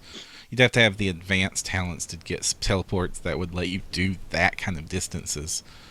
And then you have a second to talk to chat. Yeah, what's chat talking about? Middle of the point. I was going to move on to incantations because they kind of relate to this now. So what's chat? So Gogeta166 is asking. It was Gogeta wondering why we didn't invite the Spells of Power authors for this little review. For a lot of reasons. One, it's a review. We've done an interview. We had them on. They talked about it, and now this was to take the product and to see how well it works. And the follow-up question was, or the follow-up statement was that they could have explained things in a lot of detail. And that's great. And we have access to these people, which is more access than the average Pathfinder player has. If the average Pathfinder player is picking up one of these books, they can't necessarily talk to the designer to get some of these questions clarified. And third of all, this was what we were specifically asked to do. We were asked to review this third-party product, and so the fact that we have questions, that's reflective of our final thoughts on this product. As a designer, if my customers come to me and say, I can't use this because this isn't clear, how do I do this? That's not a cue for me to tell them how to do it. That tells me that I did something wrong and it doesn't work. Like, if we had them on and had this kind of conversation with them, it probably would have been viewed as less as a review and more of like us verbally attacking them for their choices. Yeah, and obviously that's not what we're doing, but like, that's how it would be perceived both by them and probably by you guys. So, you know, when we do a review, you don't usually want the person you're reviewing to be on because it changes from being a review to a roast. Well, it also can have a calming effect. If I don't like to have anytime I do a review of a book, I don't want the author in the conversation, because then it just fundamentally changes the conversation. It's really hard to be honest. If you notice that almost no other media publications, video games, books, they won't do that. They won't bring in the designer. They'll bring them in for the previews and stuff and looks and stuff like that. But if they're actually getting into the critical talk, it's kind of really super awkward to have the author there. You wouldn't review Childhood Adventures with me on the show? I will not review Childhood Adventures ever, because I have a relationship with you that would bias any thought I have on that product. Oh, that hurts, man. Yeah. I have to speak. But I do have to feel like I'm going to have to step up here and defend the book a little bit, because I don't want it to sound like I hate this book. I hate that this book needed formatting issues, and there are a couple of balance issues I have with it, but fundamentally it is a really cool system and a really good idea that me as an experienced GM knows how to fix, and somebody that's been messing with this game for 17 years, or some form of this game for 17 years, and I know this intimately. But that doesn't mean that the formatting was still wonky. That doesn't mean that the terminology was unclear and there are some balance issues. Those things still exist, even though I really like it. Honestly, I think we might be at the point where we can just start giving our closing thoughts on this. Yeah. Because the more we just go into detail, the more we have to constantly refer to the fatal flaws that the book has. And then it seems like we're dwelling on that. So unless there's something in the feats, like my thoughts on the feats were that they covered the bases, but they covered them well. Yeah. I mean, I had thoughts on casting traditions, and that we kind of do have to talk about the casting traditions. Yeah. That's kind of the key of this book, and it kind of really hurts that it's in the back. Okay. So before you go into it super in depth, can I say my thoughts, and you can tell me if you agree or not? Sure. This should not have been in player options. This should have been part of the basics. It should have been the first thing you do, picking which of these traditions you have, and we should have heard about them before the class chat section in chapter 3. I would have. Yeah. I'm saying like before that. I would have put it in chapter 2. Mm-hmm. But in classes in chapter 4 is the first time the word no, that's not true. In chapter 2 they say you can have a tradition. See chapter 5. They don't ever actually define what a tradition is, why I would care about it, right. And when you look at it from a flavor perspective, this is like the linchpin. This is like what makes your spellcast. Like, if all of these spheres are superhero powers, like Ryan says, this is like the source of your power. This is like whether you were bitten by a radioactive spider, or whether you had spider DNA injected into your arm, or whether you had a weird alien parasite wrap itself around your body and give you superpowers. Right. Those are all 3 ways to get the same spider powers, but they're 3 completely different ways, and this gives you the flavor that you need. This should have been way sooner. Yeah, if I could organize this book, if I could go in, pull these things apart, get into the Adobe file and fix some things. It would have been introduction, basic description of what spheres are and how the core concept works, either classes or either lead with the classes to see any examples of these in play and then go into the traditions, or traditions first and then go into the classes and how they use them. And those examples of worlds, that's one of the better part of this book, where it actually has a lot of really good examples of a whole world using how the GM chooses what restrictions and what traditions are and uses it to flavor how magic works completely differently in their world. And then the spells would be back where spheres would be in the back where the spells always are in the book, because you're going to want to go reference those, and then that's where you're going to want to go get your GC bits, and once you have been sold on how to use it. I would do similar but a little different. Mm-hmm. I would have done basics, then classes, then traditions, then I would have done the spheres, then I would have done the magic items. I would have done the feats, then the spheres, then the magic items and the other alternate rules, and then I would have done the world stuff in the very back. Because I think that opening up to the back and saying, "Hey, look, here's all the cool world stuff," is neat. But you need to get through all the mechanical processes to know how everything works, so then you can take that finished product and apply it to the setting. So what are casting traditions? First, this shouldn't be in player options as a subsection. This should be a chapter. This should be like straight up a chapter of its own right up front. And then basically they are, well, these powers are the powers, but how do they work? What are the rules of your world? So how it works is you take on these casting traditions, and they, as a effect, what they do is they give you drawbacks. They give a bunch of examples of them here. You're taking a bunch of drawbacks and combine them together, and the reward for all these drawbacks is extra spell points. And good lord, you need them. So they give an example of druidic. So it says a druid gains their magic through communication with nature and the spirits. And while many casters band together for mutual study, the druid takes it a step further, progressing their own secret language that identifies one druid to another. The hierarchy of the druids is a very sacred thing, and there are only so many high-level druids in the world at any one time. A druid gains +1 spell point, +1 per 3 levels gained in spellcasting classes. But to do that, the druids verbally cast, they're a prepared spellcaster, and they have the animal shaman mind drawback. And what prepared works in this is you have to declare at the beginning of the day how many of your spell points are in each sphere. So you're still allowed to tweak the sphere and adjust it, but this has 5 points today, and this one has 3. And that's all you can do. So it basically puts limits and rules to the spellcasting. So you're not just standard action superpower. It's actually, wands and wands and magic lights and words and incantations. This is where you get spell failure again. Actually, it's just spell failure doesn't exist in this system. It's just, if you take somatic, you have to wave your hands. If you take it twice, you can't use armor.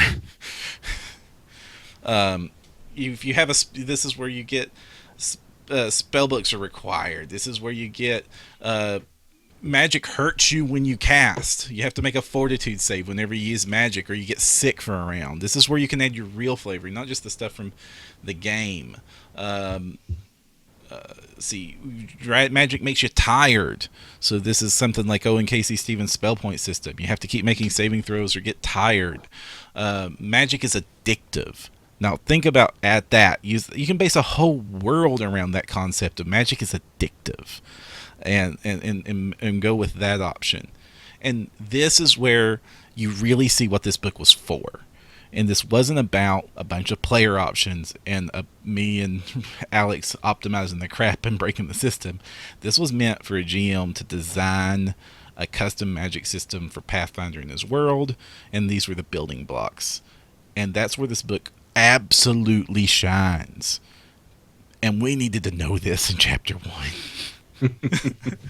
Yeah. I mean, if they opened with this and Mm. like the other thing that I don't like about this section is like it Mm. doesn't say whether or not taking a tradition is mandatory. No, Um, it does in the classes. Taking the tradition is optional by default, unless your GM has mandated it. So, and you get I to pick your tradition. It says it in when you gain your spells. It says when the first time you gain a spell, a magic use, when the first time you get sphere casting, you may choose. It says may. You may choose a tradition.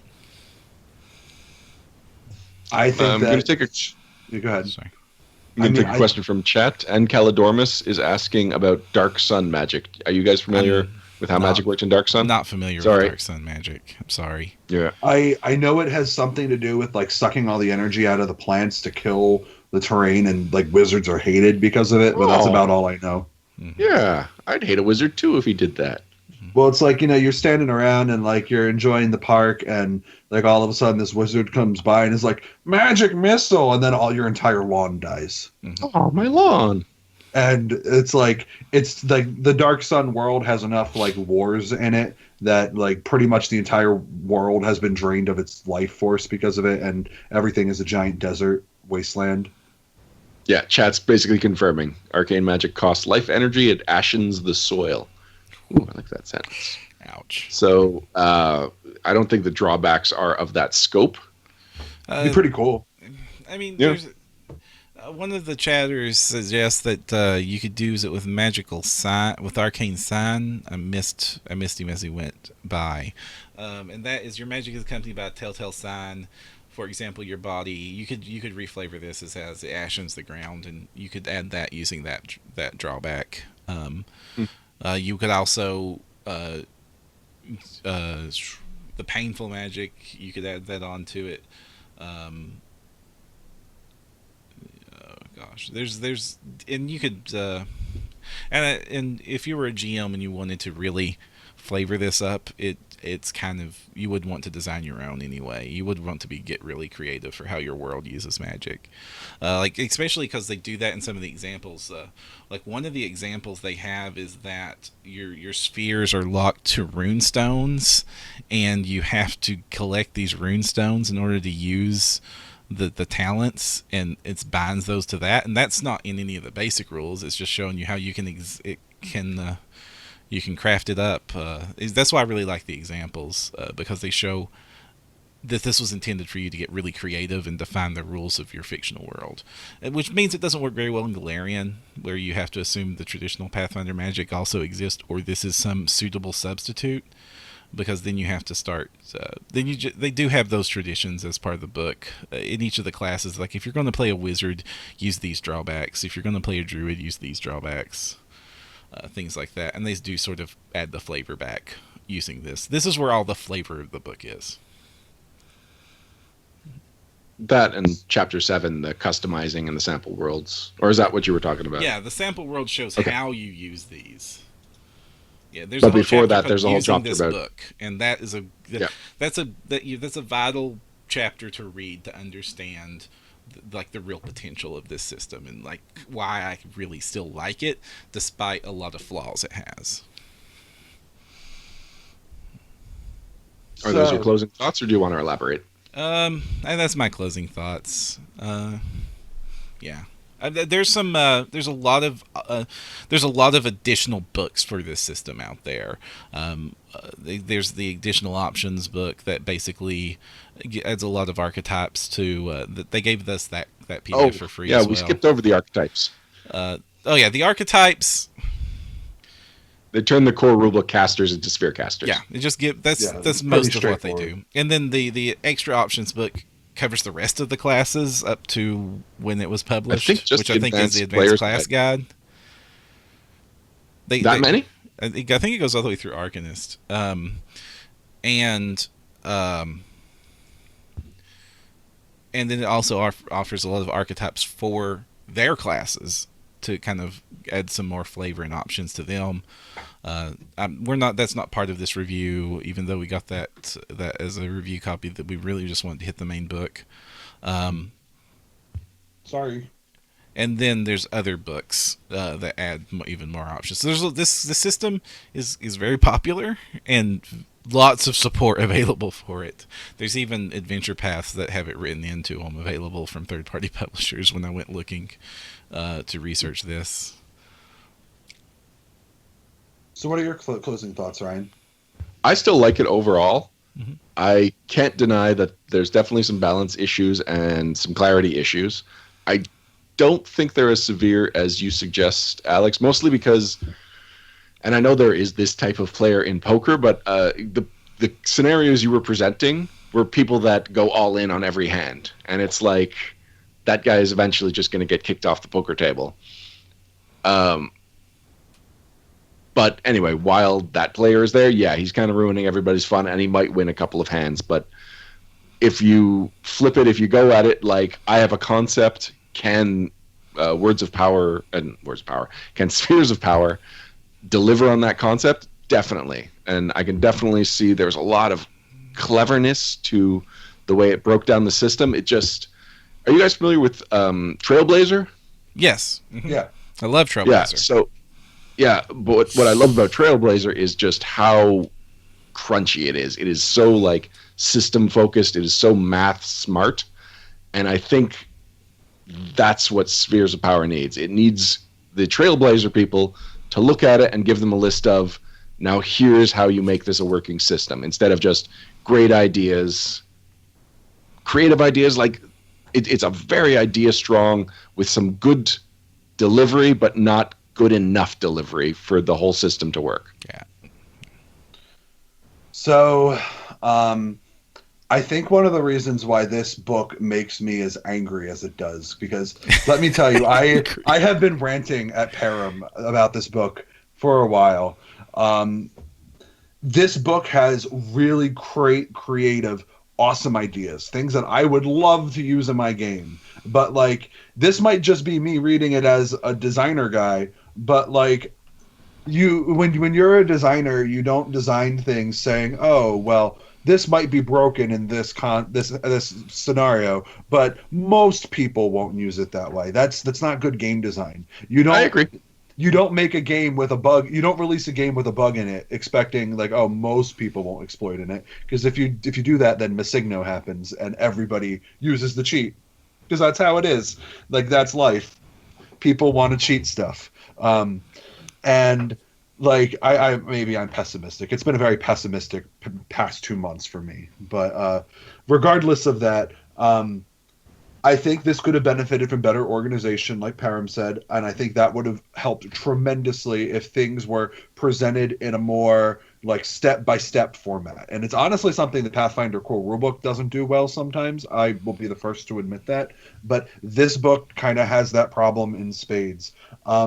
Honestly, none of the classes really caught me by their general concept. The mechanics were cool, but like, I didn't comment on them. No, not really. I mean, they are again Pathfinder concepts cranked up to the extreme, where most of the new classes that have been added to Pathfinder are super specialized. You are good at one fighting style. You are competent with one weapon. Like, spellcasters don't usually fall into this trap, but the marshals in Pathfinder definitely do. And these classes do that for magic, where you are good at this one type of magic. You super specialize in this one way. And like, I get that the system is designed to be hyper specialized, but it doesn't really cater to me because it doesn't have the organization that I feel it needs. And honestly, the rules language just... I read it and I see situations where people are confused by the lack of specificness and the lack of establishing ties to the core rulebook and the core rules settings, where things like clearly don't have word usages that match up well. Like, just little things that I'm like, I don't like this. Like, not even little things. That redefining caster level should have been a huge red flag for the developers and the editor. That should have never made it to print. Yeah. No, I agree. I get that you're doing a new magic system, so you're going to do everything new, but just come up with a new word. Use, I don't know, like, I mean, even psionics didn't keep caster level. They made manifester level. Yeah, if it And was just Spherecaster level, that's a new thing. Yeah. It's exactly similar. It's evocative of the original system, but it also is a new name, so you expect it to be a little bit different, and you pay attention to the differences.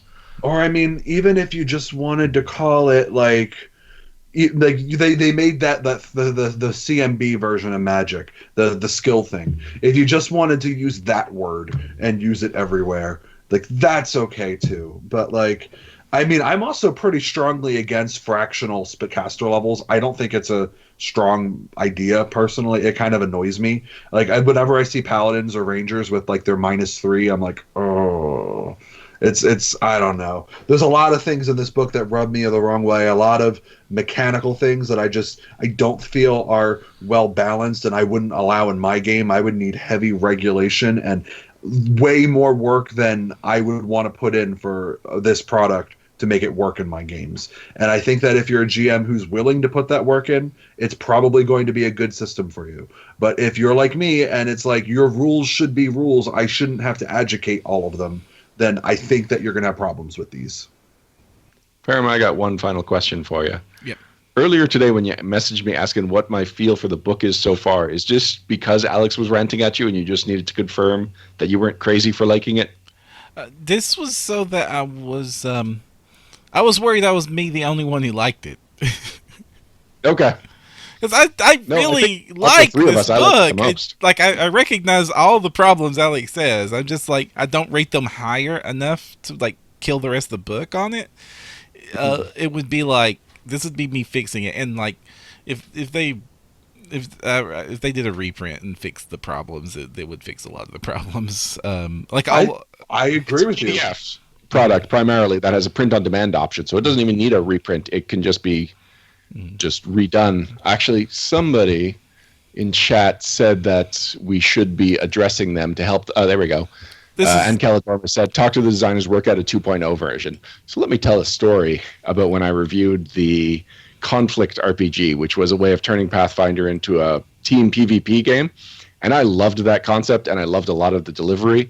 But in my review, I specifically said there's a lot of editing issues with this book, and I offered my services as an editor in the review, and I was really taken to task for crossing those lines, for like promoting my services as an editor in a review. That is not a line I ever crossed again, because it's true. If I'm going to be a reviewer, I've just got to point out flaws. And if I know a solution, I can propose how I would have done it differently, but I'm not going to offer my services to be paid to fix those problems during a review, and I'm not going to offer those services for free because my time is valuable. It's true. Rule number 1 of design work and editing and art: your time is valuable, be paid for it. Yeah. And I know we all, like, there's a lot of blurred lines in a Pathfinder fan base, because almost anybody could pick up a pen and be a freelancer, and then you've got a certain bias when you're reviewing things. But we change hats when we're wearing our reviewer hat, and even if it's coming from the perspective of someone that primarily is a designer, or someone that does a little freelancing, or someone that just knows the system well, that's the perspective in the review. We're not just here to fix these books. Yep.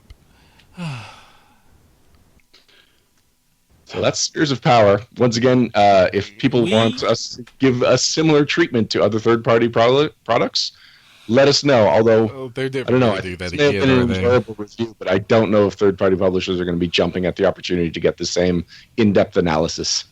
Sorry. What happened? Param is spontaneously I'm laughing. just like, I'm pretty sure. when he brought up that, I was like, who is going to send us another book? Nobody. They're like, oh no, man, they're gonna crush us.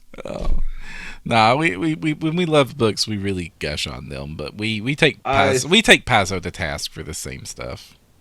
You mean like how you guys really crunched all over Villain Codex, and I was like, I like this book, but I was also really biased.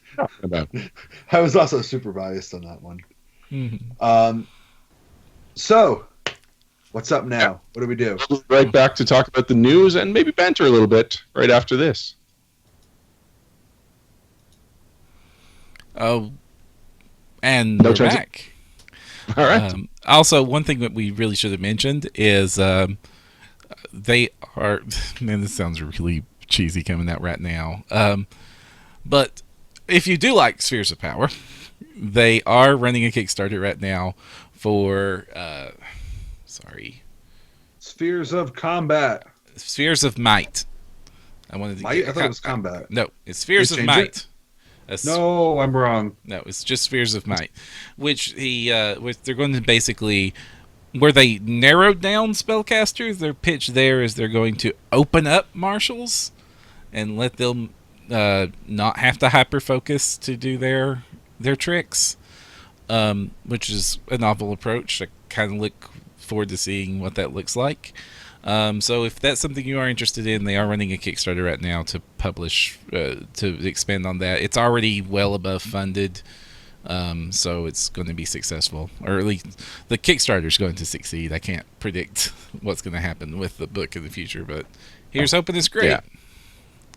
I am just going to throw out my concern that by making marshals and casters operate under the same system, and even a system similar to Spheres of Power, that's getting into 4th edition territory that I'm not comfortable with. Well, I mean, if it's like a Book of Nine Swords type stuff, then yeah, because that's when 3.5 started to be 4th edition.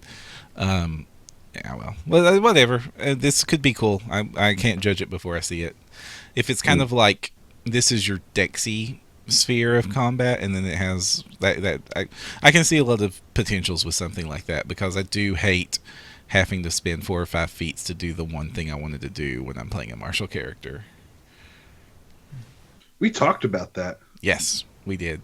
If you haven't listened to that episode, go back to the last episode of 3.5 Private Sanctuary, where me and Alex deep dive on building Dex fighters, and it's a fun episode. We went crazy. It was great. You could say we went off the deep end. Mm-hmm. We went into deep space where no one has ever gone before. Mm-hmm. I mean, you're making all of these analogies as though it ties to Dexes, but going in the deep end or going into space, like why didn't you walk that tightrope? Or it's almost like we were shooting for the stars when we did our Dex thing. Oh, I see what you're doing. Oh. Alex is the transition master. Until we ruin every single transition any of us ever give, Ryan. We haven't successfully transitioned since episode 13. Have you really been counting?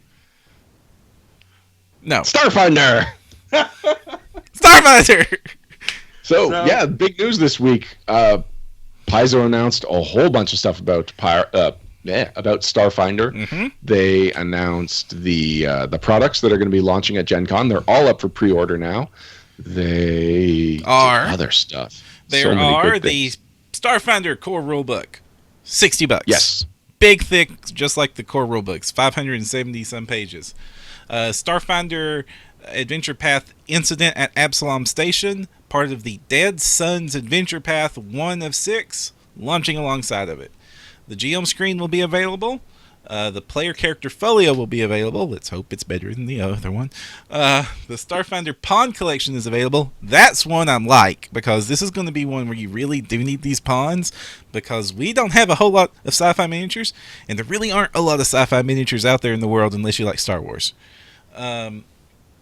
Then there's going to be the Starfinder flip maps that are available, which will include the basic Starfield, which will be necessary because it uses hexes. Mm-hmm. Hexes, because you need hexes for Starfinder for the spaceship combat, which is fun, but it's vastly different from normal D20 type play. And then they also released news on the Starfinder compatibility license. What can you tell us about the compatibility? You're missing one thing, though. What am I missing? Something.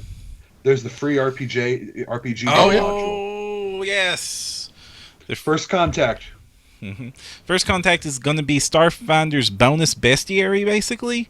Or Alien Codex, whatever they're going to call this thing when it's released, the real version. But so...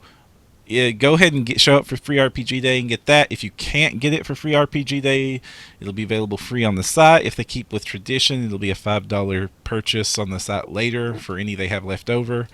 So get a hold of that.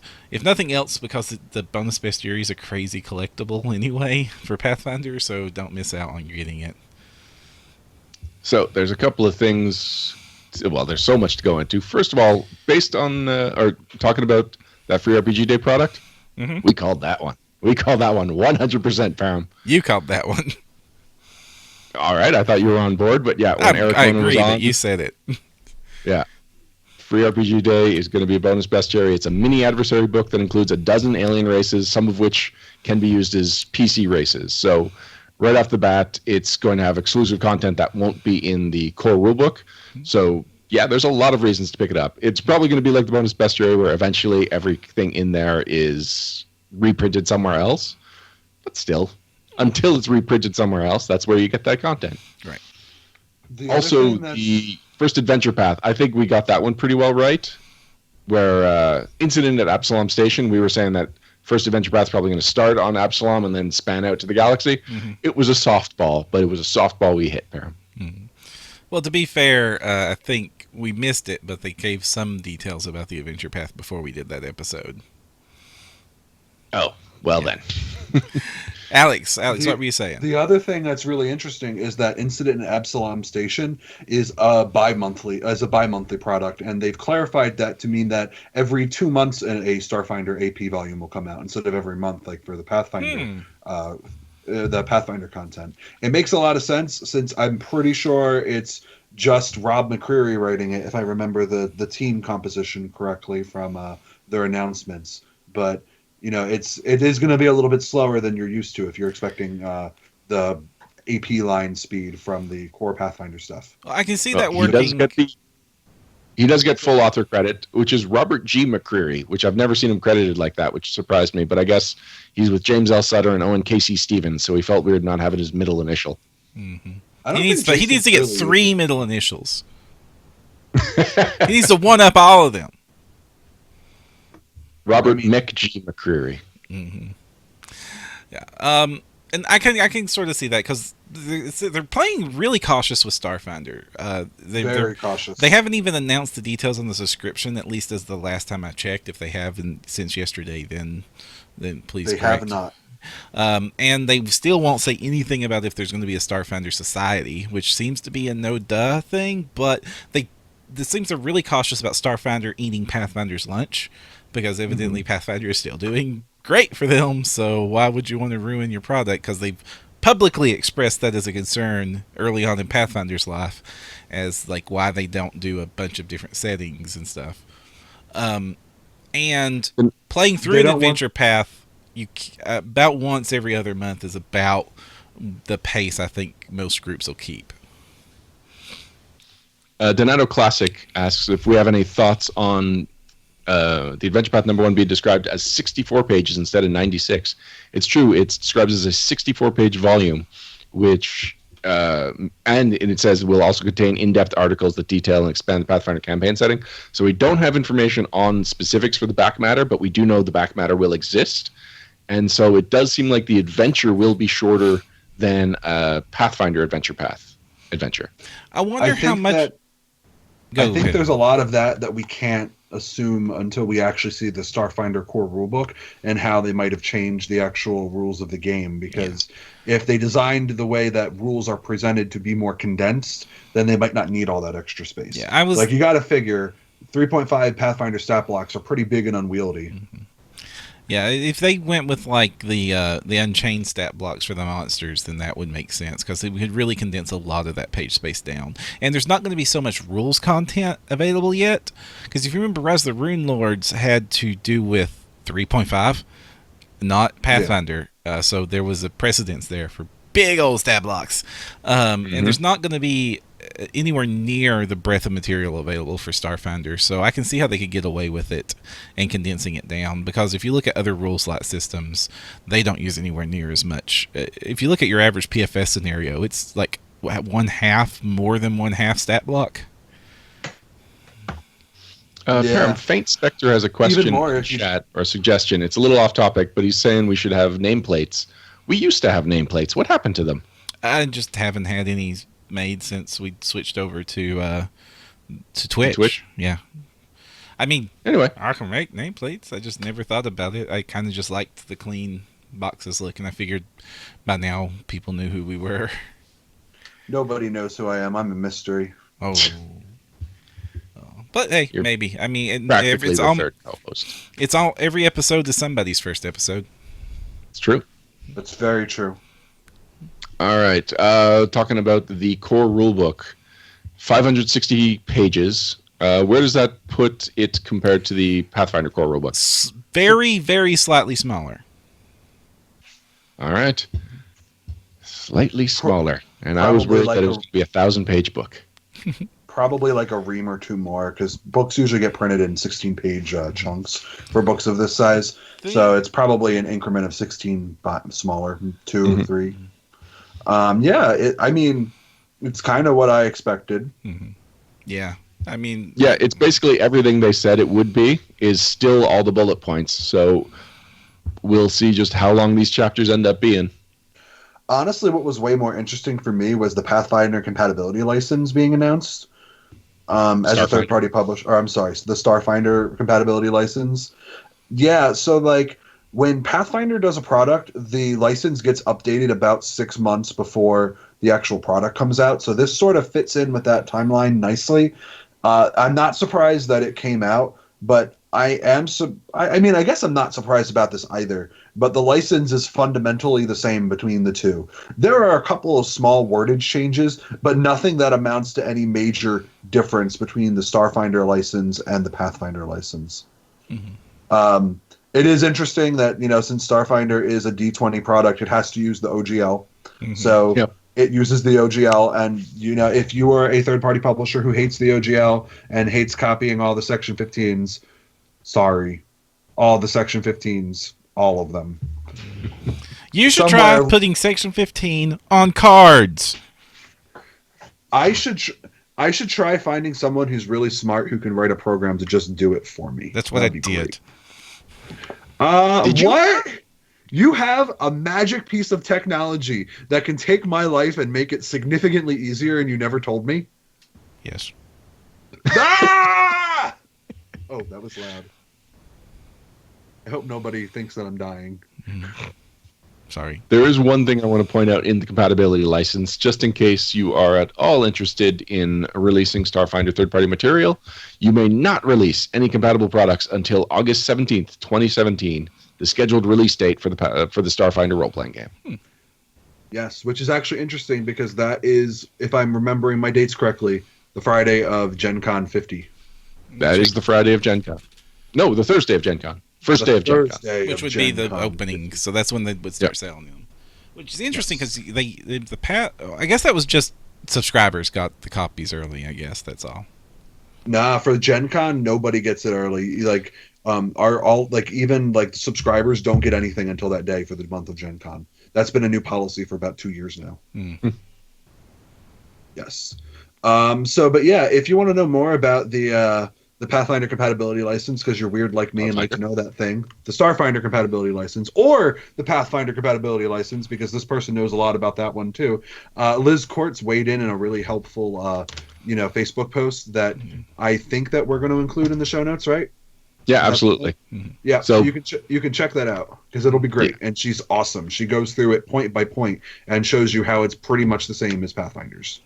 Yeah, and people should know who Liz Courts is. Just in case you haven't kept up, she is a former Paizo employee at this point, and when she was with Paizo, which was for 4 or 5 years, one of her main responsibilities was going through, basically vetting all Pathfinder compatible products to make sure that they were consistent with the Pathfinder compatibility license. So this is a super insider source, just freely giving you this information. And really, if you are planning on, or even just considering doing anything for Starfinder compatibility, read over this blog post on her Liz Courts RPG Geek Facebook page. Yes, you should. It's super useful. Diving Rhino wants to know where Liz went. Liz is focusing on freelancing. And she moved to a different state. Yeah, so as far as what I know, right now I know she's the acting art layout and background design person for the Aetheria campaign setting book. That's Robert Brooks's project. I think he was on the last episode, right? Yes. Yeah. It's not Aetheria, it's Aethera. Yeah. There's no I. Oh. So that's what she's doing right now. She's working on that, and I know she does lots of other awesome things too. But that's the big thing that I've seen her doing recently. And this is very important that we say right now that none of us are giving this as professional law advice. Get your own lawyer. Yeah. We take no responsibilities for you breaking OGL or anything like that, or getting thrown in prison or whatever happens when you break the OGL. Your product Don't get gets thrown in prison. pulled. Your product gets pulled, and if you can't sell it unless you recomply within 30 days, and if you don't within 30 days, then your product can't be reinstated. Mm-hmm. I didn't know about that 30-day limit. Huh. Yep, 30 days. Hmm. I know lots of weird random things. Mm-hmm. Like, one thing I know, one that you were worried the player character folio was going to be like the Pathfinder player character folio, and that was a bad thing. Yeah. I have no reason to believe this is going to be any different than just a Starfinder version of that. I know that we both have issues with it, basically how much space it takes up when you're actually using it, but I think by and large, people are fine with the Pathfinder player character folio. I mean, I don't want to make judgments, but I'm a venture agent, and pretty much everyone at my store owns a folio because you need it for a reroll. Out of the 20 to 30 people who I play with regularly, only one person actually writes in it. Yeah. I grab the folio and I hold it up, and then I put it back down. What was that? You only get to reroll if your character is written in it. Owning it is not enough. No, that's not true. You just have to show it. I disagree. That's not what the rules say. All right, we're going to have to research that, because at least at some point, it had to be your character's character folio, not just your character folio. Just get a shirt, guys. Well, yeah, but the shirt and folio give you 2 rerolls if you have them both. No, they don't. You can only get one reroll. Right, that one I might be wrong about, but I'm pretty sure I'm right about the character folio. Diving Rhino wants to know how you could make the character folios better. It needed to... Oh gosh, it's been so long since we did that review of it, so kind of fuzzy on it. At first, it needed to have better just features for carrying notes and things like that. It needed to be a more premium product since we were paying a premium price. The charts needed to be a lot better. The spell section needed to be a lot better. The animal companion part needed to be a little bit better. It just came out super early in a game that didn't yet know what the game was going to be. So the problems with it have just gotten worse over the years. Not only that, but you shouldn't make your players write on the glossy inside of your folder that doesn't take well to pencil or pen. Mm. Yeah, that too. My issue with it has always just been the footprint, that you really need it to be fully open to use it. And any character sheet I've always had, I just have a stack of papers, so it takes up at least half, if not a quarter, of the space that the folio takes up. That didn't bother me. I have binders. I open my binder up and use the binder. Mm. So that's basically my style. And Donato to the rescue. A player may display any of the products listed and receive the following bonus. Yeah, Russ Brown earlier said that what I was saying is true at one point, but not any longer. Also, is that thing even still in print? I haven't seen it at my store in a long time. I think it's one of the most consistent sellers. All right, any thoughts on the GM screen? What kind of things do you want on the back of that? I want everything that's on the current GM screen for Pathfinder on it. And I want better diplomacy section. And maybe more of this. And I want the monster knowledge chart. Okay. Or the alien. That sounds like a great way to make a better Pathfinder GM screen. I think for a Starfinder one, I want to focus on the space combat. That's the stuff that I know from my Pathfinder experience, and so that's the stuff I want firsthand. Well, I would love it if, when they were designing the GM screen, if they also plotted out what is likely to get its own product, like the condition cards. As soon as they came out, that was wasted real estate on the Pathfinder GM screen. So I hope that they had a little forward thinking, and if they're going to do something similar to the condition cards, that they not use that kind of space for the GM screen. I'm with the Diving Rhino here. Horizontal layout. This vertical layout I don't like, and I haven't liked it since the first time I've ever used a horizontal layout. There's a reason that the official D&Ds have never gone away from that since the first time they introduced it. I prefer the vertical, but I'm tall. Yeah, you were very tall. Also, I stand when I GM. Yeah, Yeah, I have no problem seeing over it. I don't. Anyway, I have no issue with the Mm-hmm. horizontal. So if that's what the preference is, then more power to the people. Ah, well, I'm just gonna keep making my own. They have that really fancy one in Kickstarter. Yeah, That's for Wormwood. I was considering shouting out to that, and now I feel like I definitely have to. We should probably get to shout outs because it's getting really late, guys. All right. Yes. Then I will just. All Anything else right. important? So Important? we got an email Oh, from. we have to do this. I was about to tell him that we've got it on the hopper, but we're definitely going to do it in the future. You want to do this now? We can do this. Let's do it. This is All right. this. We have to do this. All right. So James Gitcham was one of our Pathfinder backers, and he backed at a level that let him suggest a topic for banter. And so he cashed that in by saying he would like to hear our thoughts on the definitions and differences of Munchkin, Power Gamer, Optimizer. Okay, interesting. First, in my opinion, in the core, they're the same thing. Definitely across the board. They're Optimizer and Power Gamer are definitely so synonymous that I'm not sure that there's a difference other than connotation. Optimizers like to call themselves optimizers. Power Gamer has a negative connotation to it, and Munchkin has the worst connotation because it also implies that there's some cheating going on as well.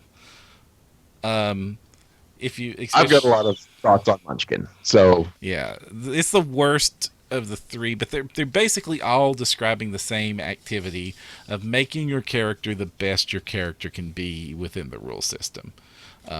So where Munchkin differs, Munchkin historically, the reason it's called Munchkin, it's a reference to Wizard of Oz, and it's referring to young players. And it's not that they're showing up with the best built characters, they're showing up with the concept of my character is awesome. So they just want to think that they've got the best character. That's historically. That's where Munchkin originally came from. Yeah, but Munchkin it's sort of morphed a lot since then.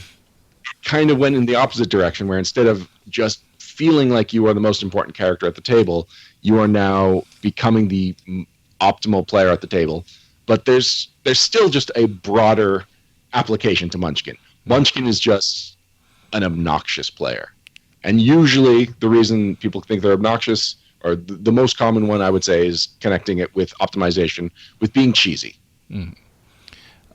Yeah, I mean, there's a reason there's an entire massively successful card game called Munchkin that we can't seem to stop buying. There's even an official Pathfinder version of it, for goodness sake. And all the stereotypes in that are apply here. The cheating, the bribing, the creative interpretations of the rules, finding every single corner case, and where the rules break, like finding the miswritten stuff and using it as miswritten, even though you know it's miswritten. I think my fundamental difference between the Munchkin is I think that the Power Gamers and the Optimizers still do so in good faith, and Munchkin is assuming you don't do it in good faith. I agree with that. Mm-hmm. And Optimizer and Power Gamer, I think, are the same thing, depending on which side of the fence you're using the word on. Optimizers like to call themselves optimizers. I think that term started to come into effect when the character optimization boards were really popular over on Wizards. Is about the time I started seeing that show up in conversation a lot.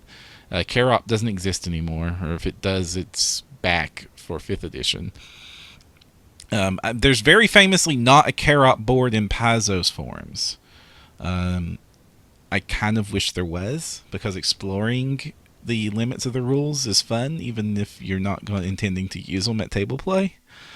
And optimization is basically making your broke characters, making the best character you can build for your concept.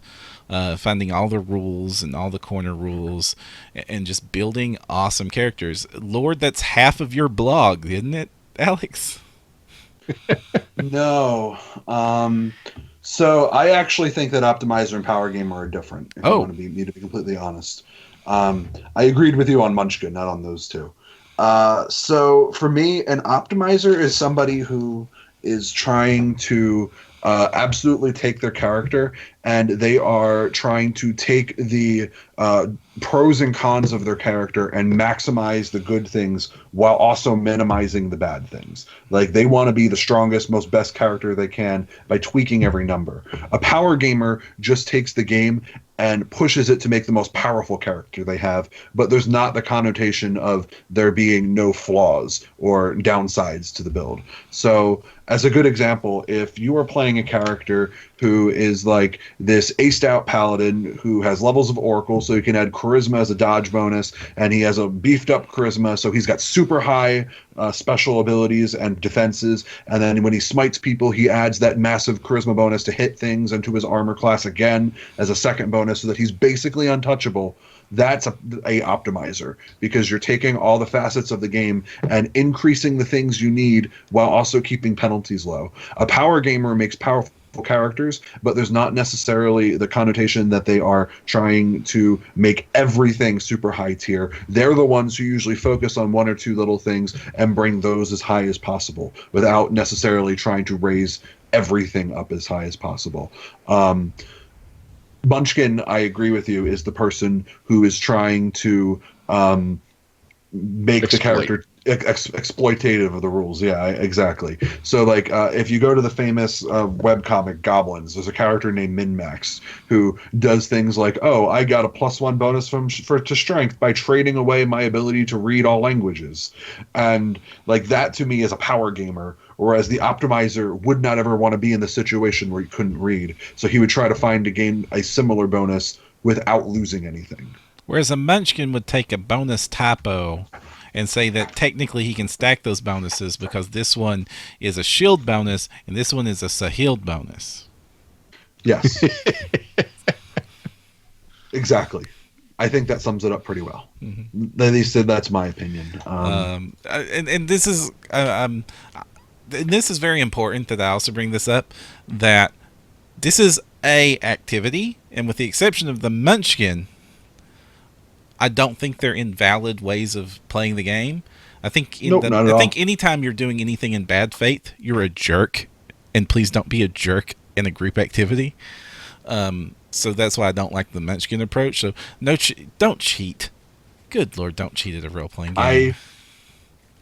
I think that you're right that there is a negative connotation to power gamer compared to optimizer, even though in practice an optimizer is going to be more disruptive than a power gamer, because the power, that's my opinion, like at least from my personal definition of the two, because I think when people hear the word optimize, that's a newer term, like Param said, where power gamer is a very simple term and it's not like as negative, or it's more negative just because it gives the connotation that you're all about being as strong as possible, when an optimizer is actually trying to be stronger, but they're going for a more like baseline level approach.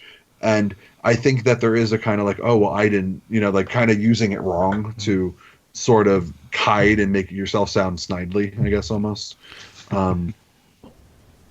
Yeah, I don't quite subscribe with Alex's difference between the two terms, but as far as the optimizers, and since the optimizers have become a colloquial term, you will often see, like, they'll have spreadsheets and software to track the best possible numbers and go and like calculate exactly out what your expected damage per rounds are, because the truth is that a role-playing game is a math problem. And all these, we have a bunch of complex interacting systems of numbers that all are based on a random probability generated through dice. This is a complex math problem, and complex math problems have solutions. They have best possible answers. If you take the math and just crunch the numbers and ignore the flavor, you will have best possible answers to achieve certain goals. With that reality in mind, optimization is about finding those answers, and you approach it scientifically. You approach it like an engineer would. You have a very an optimizer will do so in a regimented process, and a lot of it is about that. These also exist over in the video game world, especially in multiplayer RPGs or MMOs, where you have forums like the old, no longer existing elitist jerks, where they start running calculus against WoW to determine the exact perfect skill talent point distributions and rotation of spells to produce the most possible damage of different specs with different gear equipments. And when you start looking at like the really good optimizers in any of these things, it's a thing of beauty just to look at the math and how all of this was broken down and how they came to these answers. Optimizers can break your game because that's what they're doing. They're finding the perfect corner cases.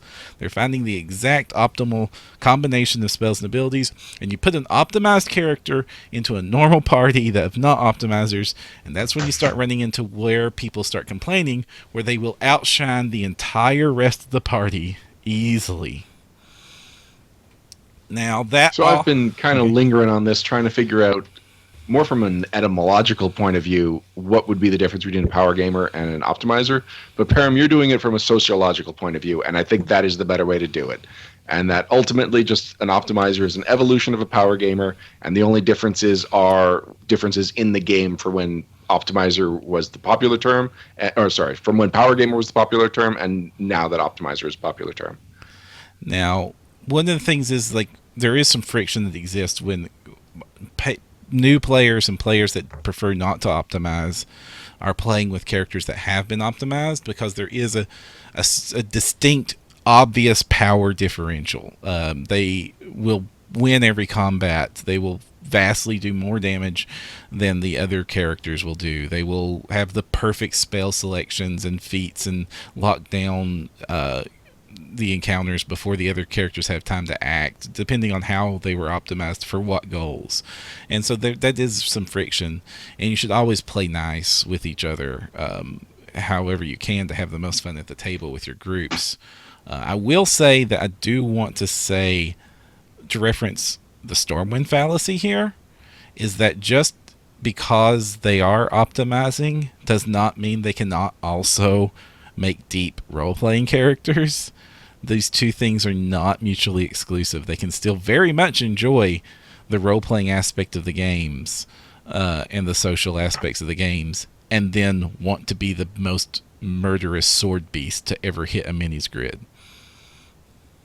This is true. I agree. Can you go a little more into the origin of the Stormwind fallacy? Okay. Like, what is Stormwind? The Stormwind fallacy is named after, was a forum post on a now defunct message board by Tempest Stormwind, and there's a very long a very long post that describes it, but the gist of it is that being a power gaming and optimizing and making effective characters is not mutually exclusive to also enjoying the role-playing social storytelling aspect of the game. Whereas often when these two things are compared, they put themselves in. You have the thespian over here and the power gamer over there, and these are two different types of players. And in experience, no, they're not. There's different aspects of what you enjoy in the game, and you're allowed to enjoy more than one. In fact, some of my favorite characters that I've ever put together are characters that optimize the social with diplomacy checks and the stuff where you can make anybody dance around your fingers and have fun with that.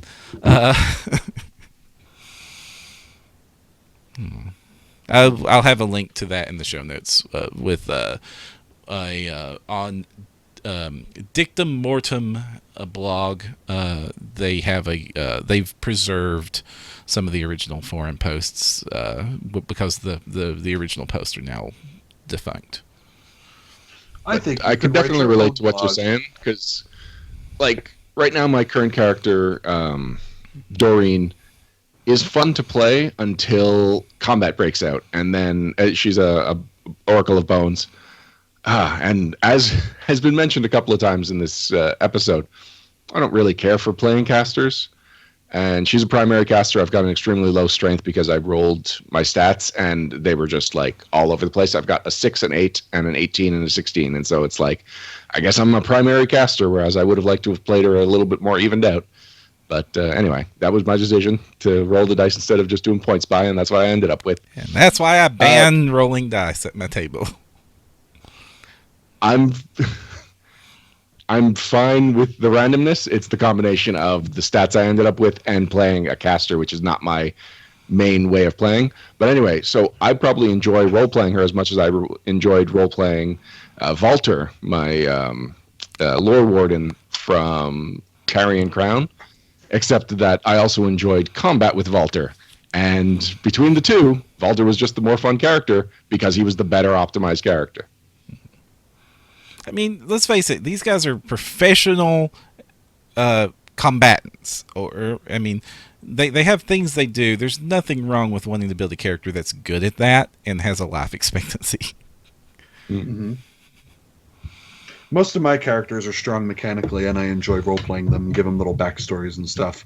Actually, my Reign of Winter character has the sparsest backstory I have ever done, because I was hoping that by keeping it simple, it would be easier for my GM, and it sort of blew up in my face because it was too simple, and it never really got worked in anywhere.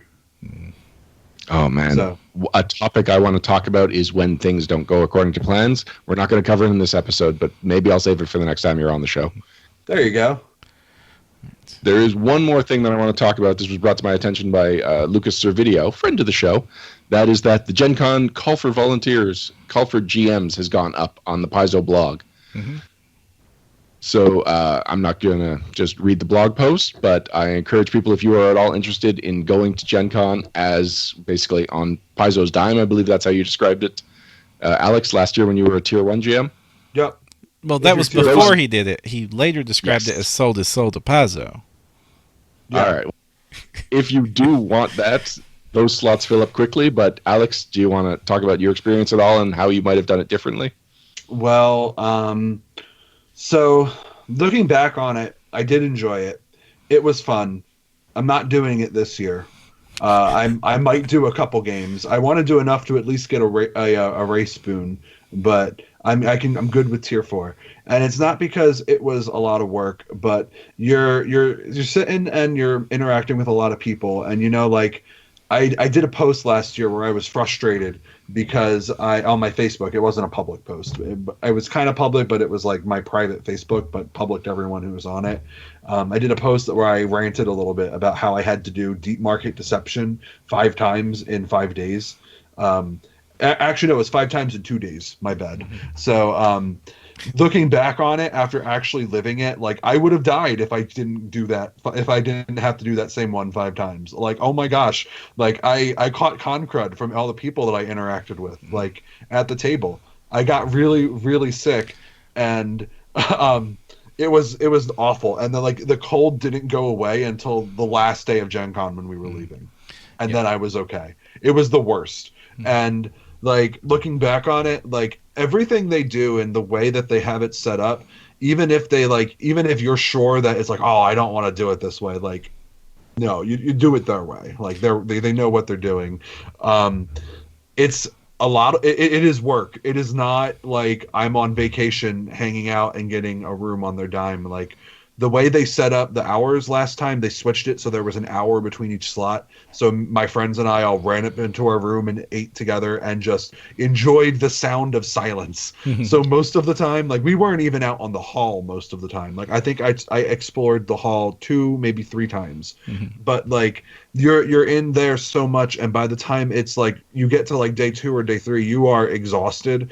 If you leave the day of, we left that Sunday, the day it ended, because someone had to go to work the next day, and we drove the 13 hours back home in one day. Like it was one of the most like rigorous things I'd ever done. And when you go, you need to be prepared that it's not like a cakewalk if you're Tier 1. Like it's not. I would do it again. I will not do it again this year, or at least while I'm on my master's course, because the day after Gen Con is when my 3rd semester of graduate classes will start.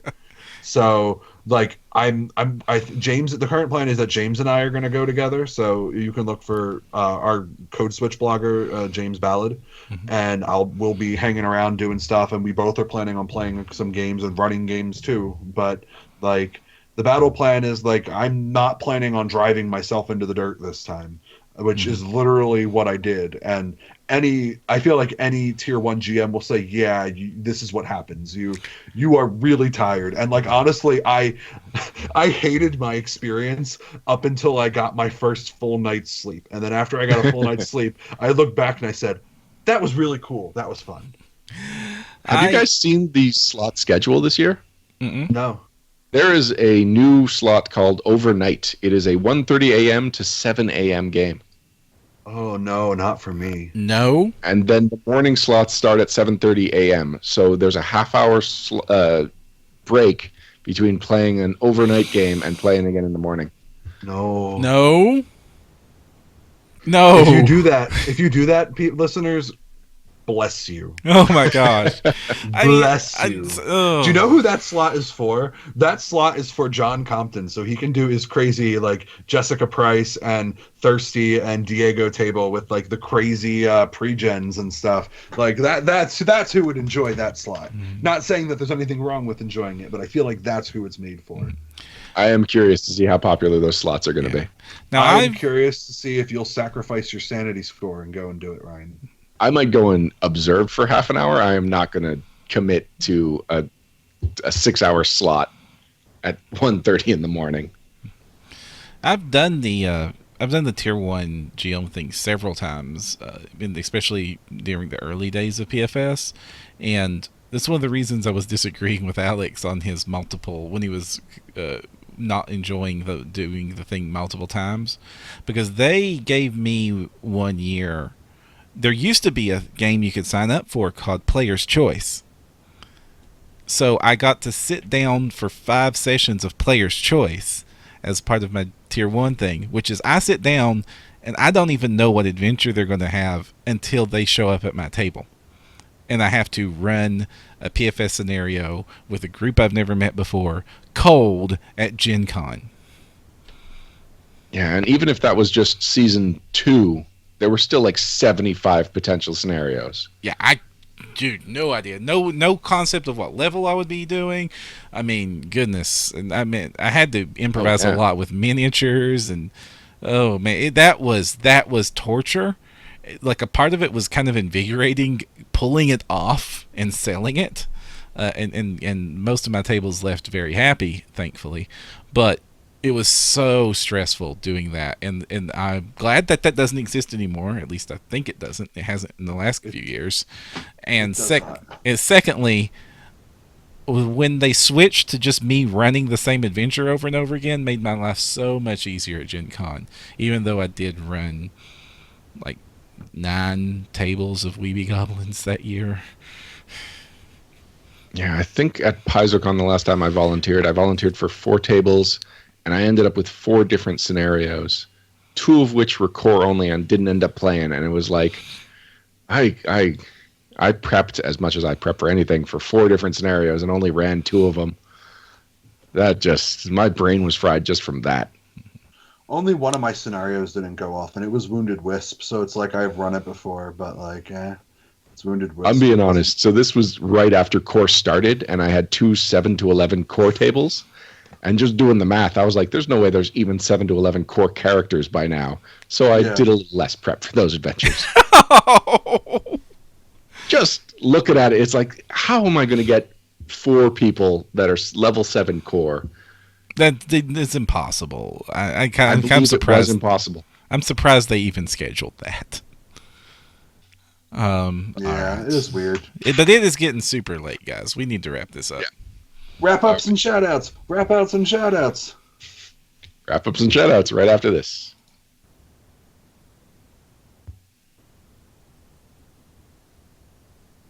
And we're back. Wrap-ups and shout-outs. In the wrap-ups and shout-outs, we talk about things that might be of interest to you as Pathfinder players, as geeks, as people that just might like the same things as us. And Alex, you seem strangely excited about the wrap-ups and shout-outs segment. Oh, I have so much to talk about things that I'm doing because you always ask me what I'm doing. Hey, This hold time up. I'm doing Hold up. something. We have to stop. What? We have to stop. One No. question. I hate to do this and then thing. Okay. I didn't do the songs live, and I haven't been for a while. They get edited in later because Yeah. it's easier. But the live audience just said they missed the song.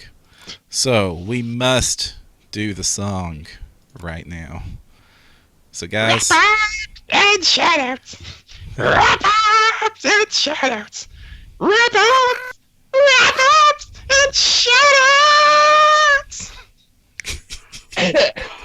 You stopped me for that? I got a squee from the audience Yes, excellent. All right, as I let's saved the last gulp of tea. and now for real wrap ups and shout outs. I just got the proof copy of my cool nine-tailed miniature that Ryan shared onto the site, and I have it to show off. So I'm really excited.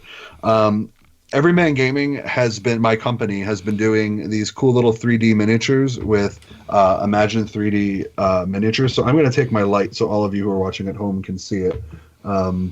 So this is what he looks like. He is a nine-tailed kitsune. There's really no surprise there because it's totally me. There's no, as far as I can tell, there's no miniature that exists that shows this off. So I thought it would be really cool to make one. I'm gonna lie, it's a lot more expensive than I thought it would be. The miniature sells for like $50 because it uses so much plastic. It's really expensive. But if you want a nine-tailed miniature, it is phenomenally done, and I am super happy with it. It's really cool, and I'm excited.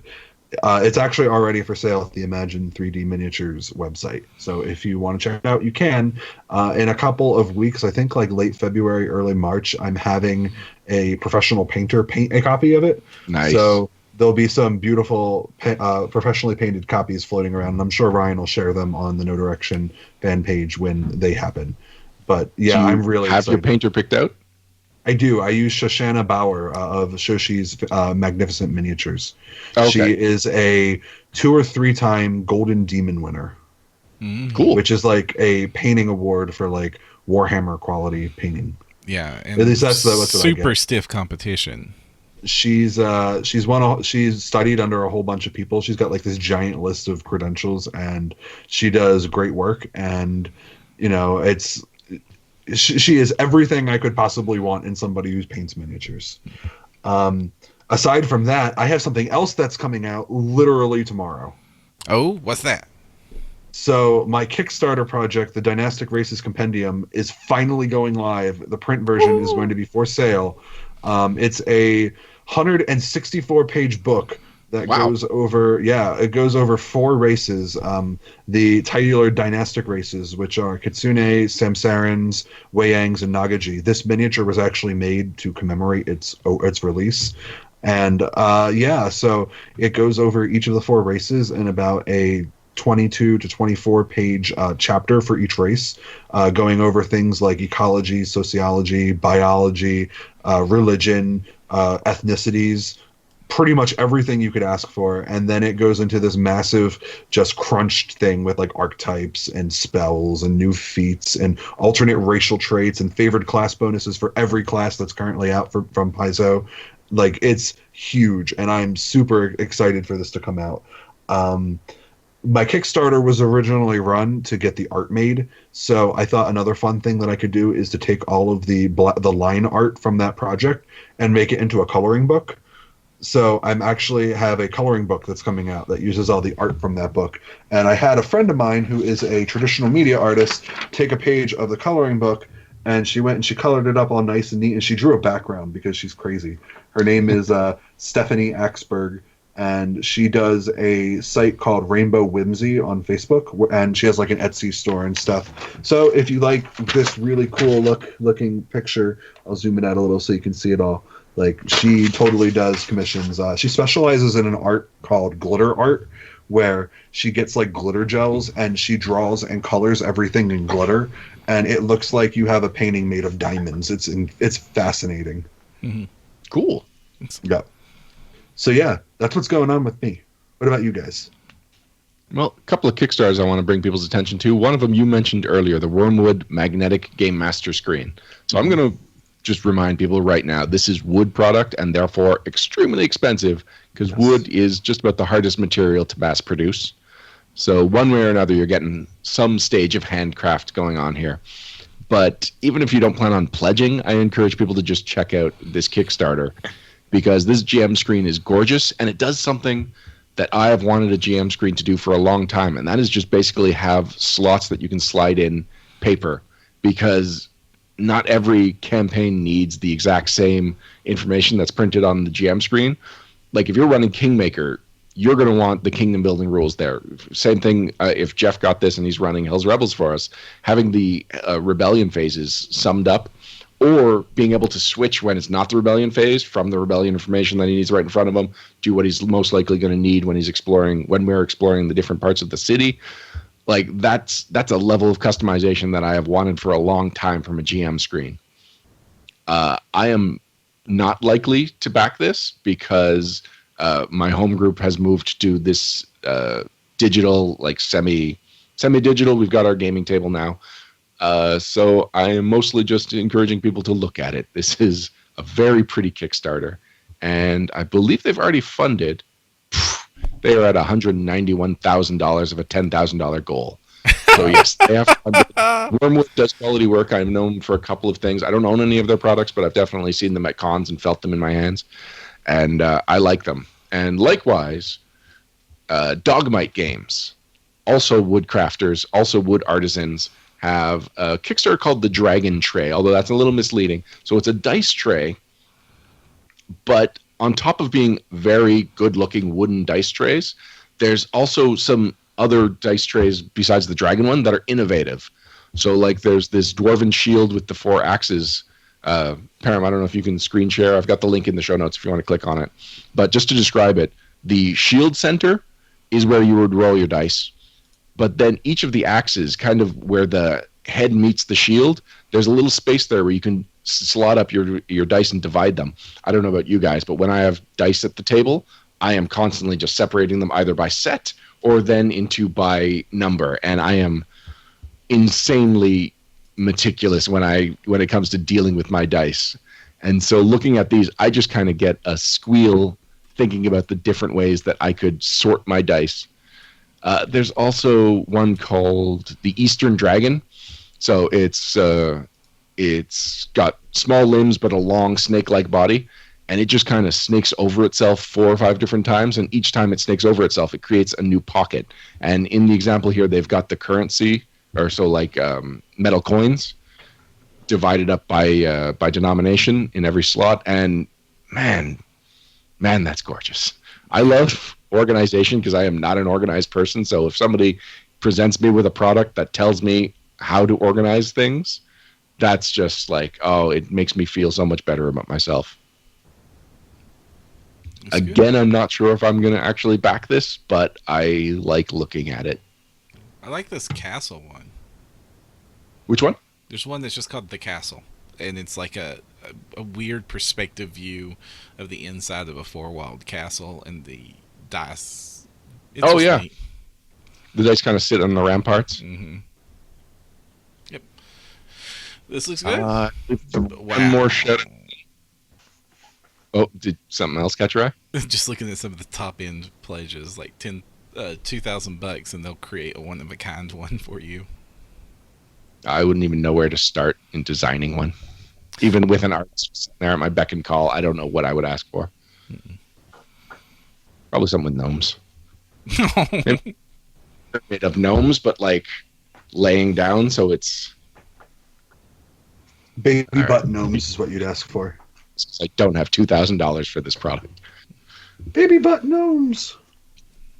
I also want to bring attention. My friend Michelle Franklin has a new book out. It's on Amazon right now. It's called I Hate Summer: My Tribulations with Seasonal Depression, Anxiety, Plumbers, Spiders, Neighbors, and the World. So it covers her experiences with depression, anxiety, games, conventions, and cats. She's got a very quirky, wise beyond her years style. She amuses me, and I think that people might be amused by a book that's semi-biographical. And yeah, I think that also it's about a lot of topics that people that listen to the show can relate to. Mhm. All right, So, Param, week what happened in the roundup, week roundup, week roundup. Okay. it's this week actually? But Param, we really should do 2 weeks because if we just do week, then we're constantly shouting out to the same people since we're on a 2 week cycle. Okay. I don't have 2 weeks. Do you have two I weeks? Yeah, I have Okay. all of the blogs since the last episode recorded. Go, Ryan. Oh, all right. So first we have Anthony Lee's Behind the Screens. He did a 2-part series where he talked about multiple table events. This is part 2 in that series. It's focusing on like the big Pathfinder Society multi-table events. So like single game played across multiple tables with like an MCGM. Next, we had Luis had Wandering Monsters Forest Ruins Part 2. So in the Wandering Monsters series, he is making encounters. He'll design a map, and these things have been cool original maps that are just available on the site for free. And then he will write out a couple of different encounters you could run at that map and try and make a new theme for each different encounter he presents there. So Forest Ruins Part 2 complements Forest Ruins Part 1 that came out, I believe, 2 weeks before, or he might have had a different one in between the two different Forest Ruins. But in any case, if you are starting to, like, if you have a campaign that takes place in the forest, you now have 2 cool maps that have been designed by Luis available for free on our site with multiple different encounter ideas for what you can play in those areas. Next up, Alex, Guidance Design 101, Designing for Smarks and Marks. Part 1 and part 2. Whichever one doesn't have a part in the title. Oh, that's the second one. Yeah, designing. It's the designing one. Okay. Yes, I did that thing. Did you Am I want supposed to? to? I can summarize it, but you're here. Yeah, so I did an article about how when you are designing rules, you have to take different types of people into account, being people who are looking at the game for a purely flavor perspective in their mechanics. These are people who want things that are like tied to deities and that are tied to the campaign setting and that just have a really thematic touch to them. And how you also need to make sure that when you design things that your choices need to appeal to people who have a more mechanics and rules based I guess mindset is a good way of pointing to it. In my previous article, I talked about how you can translate the wrestling terms marks and smarks to Pathfinder, and this article takes it one step forward to how those different types of players view the rules and what kinds of choices you should make if you want to try to make rules that for the most part appease everybody. But honestly, you're never going to appease everybody, so you should just need to do the best you can. Yeah, this is such a smart way of looking at things. You're not even a wrestling fan, so it's kind of amused me that you even came across the Smarks and Marks terms. What originally inspired you to talk about Smarks and Marks in Pathfinder content? I have a rather prolific freelancing friend who named N Jolly, who is really into wrestling. So we were talking about it, and he was telling me about how it translates. And he's one of those crazy, I've been in this forever, I know everything. I'm like, well, I'm going to verify everything you say with facts and information first. And turns out he was right. Go figure. So I went and I did my research. I was interested by what he said, and then everything that I wrote is me putting it in my words, but it was sort of like N Jolly kind of sprung me thinking about it that way. It's something that I kind of just do. I very strongly think that if you're going to use flavor, it needs to be appropriate. Like, if you're cooking and you pour vanilla into a random dish, the vanilla is not necessarily going to taste good just because it tastes good in pudding. I have a good example for defining Smarks versus Marks. It's from Captain America: The Winter Soldier. So early on in that movie, you find out that Stark has made these. He's made the Shield helicarriers, and then at the end of the movie, you find out the Shield helicarriers have been taken over. They've gone rogue, and now Captain America has to stop them. And a common comment was, why didn't they just call Tony Stark and say, you built these, surely you've put a failsafe into them that would stop them. The Smark reaction to that is, well, they didn't have Robert Downey Jr. in this movie, so they wouldn't have Iron Man in it. That's a smart way of looking at it, because you're looking at the Hollywood thing, you're looking at behind the scenes stuff, you're taking it all in holistically, whereas the Mark complaint is like, in the context of this world, it makes more sense for Iron Man to deal with this problem than Captain America. Yes. I could also That's go good. into many Smark versus Mark examples in wrestling, including talking about the Royal Rumble, which just happened this past Sunday, but I won't. No, because you need to continue in talking about the next person on our list, which I believe is Andrew, right? That's right. Andrew's Burst of Insight. He's been doing a whole series on backgrounds, and here he's got backgrounds in action. So this is taking the theory that he's talked about in, I believe, the 2 previous articles, maybe even 3, and now finally just showing how to apply them. So using a character's background to enhance the game, to inform how the character will behave, and to inform the mechanics that you are choosing when you're making your character. Mm-hmm. Next up, Third Party People is back, and I talked to Storm Bunny Studios. So they are releasing a, it's not steampunk, it is stormpunk campaign setting for the Pathfinder role-playing game. It is called, it's called a thing. It's a single word. Rune. It's Rune with an H. Dawn of Twilight.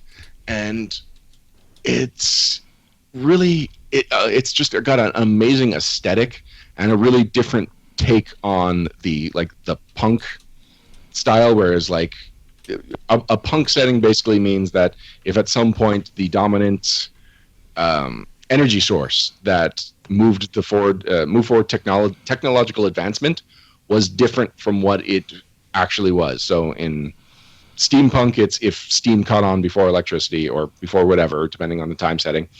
So in stormpunk, it's basically if elemental magic became the dominant power source, and then they create this entire campaign setting around that concept. And the just the art and the graphic design are gorgeous, and they really enhance this. So I talked to them because I've never read their books. I've never sat down with anyone that's playing with that material, but I've been curious about it for a long time. So I'm glad I got to get a little more insight into what they're designing and why. Next Sorry. up is Monica. Yep, she Oh, did. sorry, the link was it up. Go ahead, Perm. Yeah, she did an article called "Staying Safe in the Gaming Community," which is a very important article right now. Basically, we have preached a lot of things on this podcast about diversity and activism and inclusion. But the reality is, it's not always a person's first job to defend their identity or their, well, any part of them. And staying safe is the first priority of anybody. So it goes into a lot of detail on how to stay safe as a marginalized person in the gaming industry, or not in the gaming industry, is just in gaming, and just some other really good tips in general in public spaces. And so it's not a fun blog, but given the realities of our situation, it's an important blog. So if give it a view and give it a thought. Yeah, in a lot of ways, it's basically the core to the concept of what Inspire Confidence is about, and it's just kind of like renewing that and venting a lot of frustration. Mm-hmm. Next up, Luis's Monstrous Physique. So he stats up Rathtars. If you've seen The Force Awakens, Rathtars are the new monstrous creature that was introduced. It's what Han Solo was smuggling when he had 2 different smuggling groups that he had crossed previously. Apparently were working together, and they confronted him, and the way they escaped was by releasing the Rathtars. So I actually believe it's one of the more fan reaction to that scene was split. Some of them thought it was too silly. Some of them thought it was a little off of Star Wars's, I don't know, just what you expect in a Star Wars scene. I think that there's been giant monsters in every Star Wars movie, or at least in the original trilogy. So I personally liked having more giant monsters. It may not have been as scary as the Rancor, but it was definitely a memorable design, and he statted it out for Pathfinder. Next up, Alex, once again, iconic design. Oh, yes, the Palliative Paladins. Yes. So I did a blog article writing a paladin build that was based around an Asmar using the martyr archetype from Horror Adventures. It's an archetype where instead of getting a lot of the super powerful defensive abilities that paladins are known for, you instead get really good at buffing your allies with a whole bunch of situational benefits.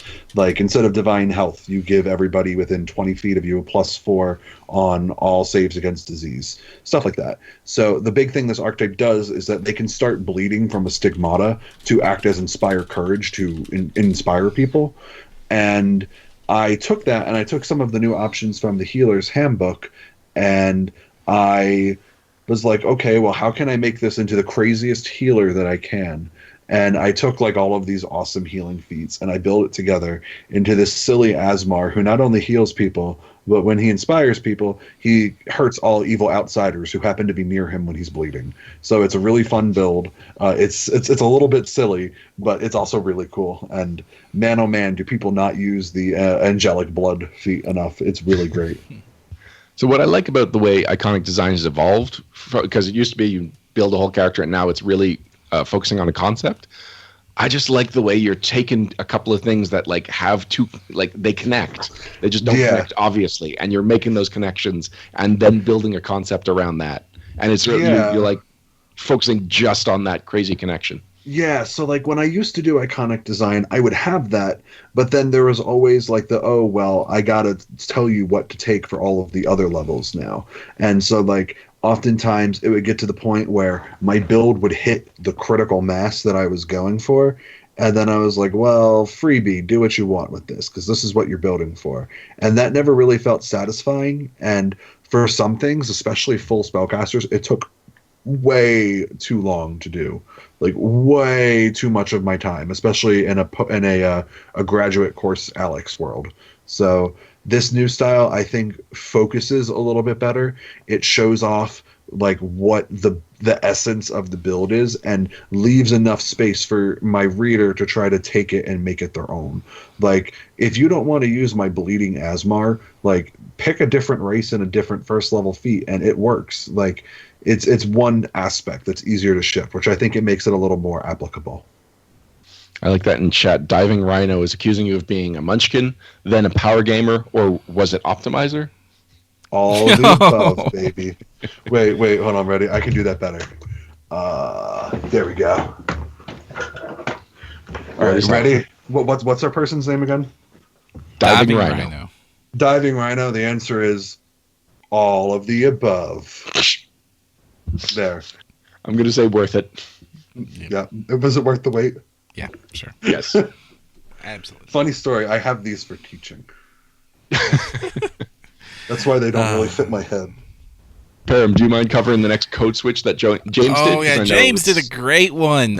He did code switch. Ask not what fantasy anime can do for you, but what fantasy anime can do for your gaming session. And I really was super glad that he did this. The truth of the matter is there's painfully little fantasy material that's produced in the West outside of Game of Thrones. Game of Thrones and Lord of the Rings have come around and caused little bursts of it, but unless you're just really into the fantasy novels, the West tends to stick to the sci-fi part of the sci-fi fantasy. But there is a lot of really great anime that covers fantasy themes a lot. And explores a lot of aspects that apply to us as gamers. And James goes through several of the more modern ones that you can still get on streaming. He starts off with Grimgar Fantasy and Ash, which is great. It follows a group of novice adventurers, daily quests, typical D&D stuff. It's probably the closest, he says, to what a Pathfinder group would be into. Then he recommends Is It Wrong to Try and Pick Up Girls in the Dungeon? Which the name should not be that. They changed the name for the West. And it's not what there is some fan service in this, but it's actually not a fan service anime. It's a fun, smart, clever little aspect of what if RPG characters' worlds worked as if they knew they were in RPG characters. It's not fourth wall breaking. It's not characters that are people stuck in a game world or in a fantasy world. It's characters whose world works like an RPG, so they have their character sheets tattooed on their backs and they have to level up to get new skills. But it's all like completely in world to them. It's a really fun anime.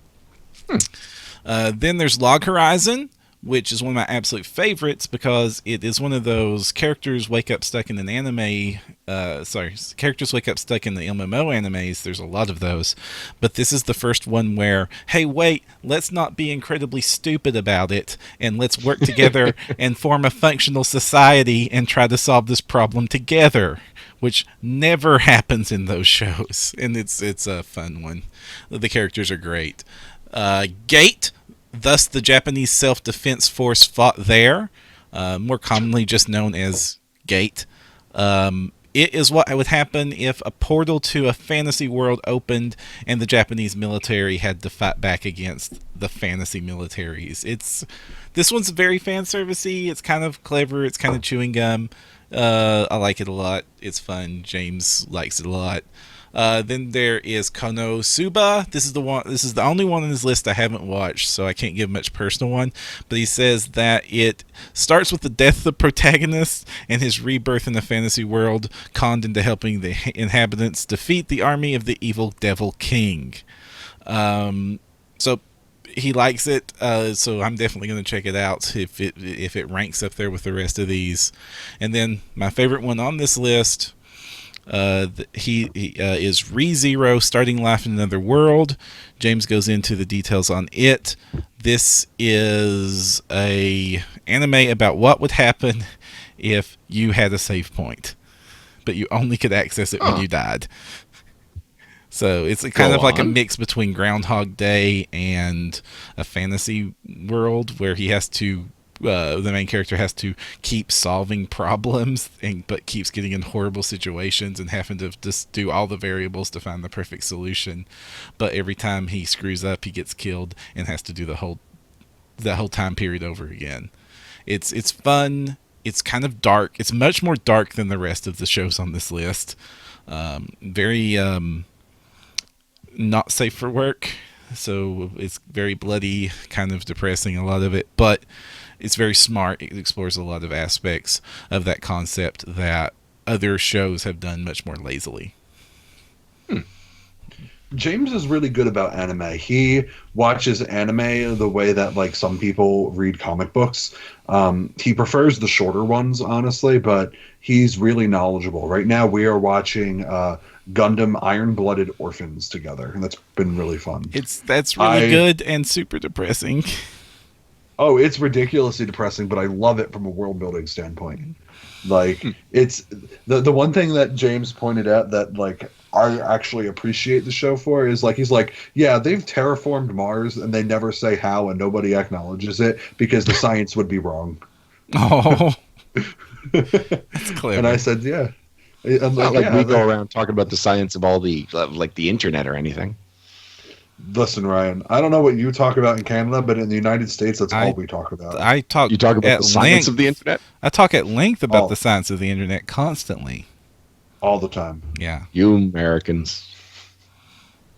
The last blog post from this cycle is my keyword design that went up this morning. The keyword this time was heart.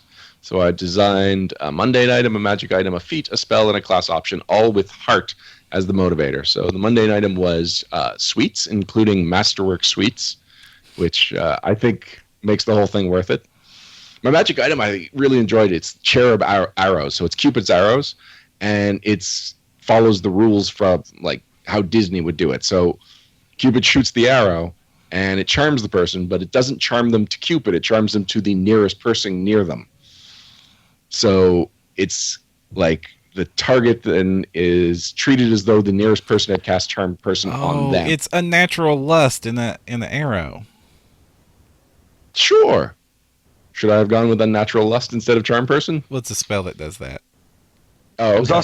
There's also a spell called Matchmaker where you pick two targets and they are charm person towards each other. Yeah, but usually in the cartoons it's only a one-way thing, and then that person has to win the other person over. I've seen some cartoons where like Cupid shoots both of them and they just do it to each other. But he would need two arrows. There you go. Yep. Sounds good. I still like the idea, especially because the scenario I imagine is the ranger in the party sniping somebody while like sniping the guard after the rogue stealths up to him, so that he immediately falls in love with the rogue and then has to let the party pass. This thing he might so not much if it'll cost him the dangerous. job. It's best to keep it in Disneyverse because this opens up so many dangerous concepts of consent. I do talk about that. So when Quo was the one that suggested the word, and they suggested heart or love, both in honor of Valentine's Day. And I went with heart because love, just like all of the options would be something along the lines of the cherub arrows, and I was not comfortable doing a full blog post about that. But just Fair. quickly, this feat is called Heart Attack, and it's basically like Stunning Fist, only it sickens the target, and it's not based on dex, it's based on strength. The spell is Life's Lost Memories, and that one I just want people to read to figure out, and you can read my notes afterwards, because this one evolved quite a bit from what I had originally conceived, which was basically that you would make undead feel guilty about, like, their memories would come back to them just long enough that they would be crushed with ennui. Oh, There's that's still a little mean. bit of there. I know, whatever. Imagine casting it on a lich. The class option, I tried to make Saint Valentine as a paladin. I called it the Saint of Love, which I'm still not happy with the name, but that's where we were this morning when I was hastily trying to finish up this blog post in time. But I do think that I did some interesting things with the Paladin class. It swaps out a lot of the offensive stuff for healing-based things. And someone in the chat, someone in the comments, it was David S. says Oh, there we go. It was Jordan. Says that the Saint of Love feels like a martial version of the Life Oracle. Not my intention, but I do like that as the description of the class. Smite heart, you're now smitten with me. Yeah, smite, smitten. It's all the same word, right? Listen, it totally works. Don't be jelly because I made a better joke. Fine. I thought I was scaffolding your joke, but fine. Take your joke and I'll take my joke and I'll go home with my giant glasses. So next episode will be No Direction number 151, and it's one we've talked about a couple of episodes now. We're going to be talking about play-by-post. We're going to have the Venture Lieutenant for online talking about how to play-by-post, and I think it's going to be definitely one of the more informative interviews we have because I have so many questions already. That's going to be February 15th from 8:30 to 11. Are we ready to wrap Sounds things like up? a good episode. Yes, I think so. All right, until next time, I'm Ryan Costello. And I'm Jefferson J. Thacker, also known as Param.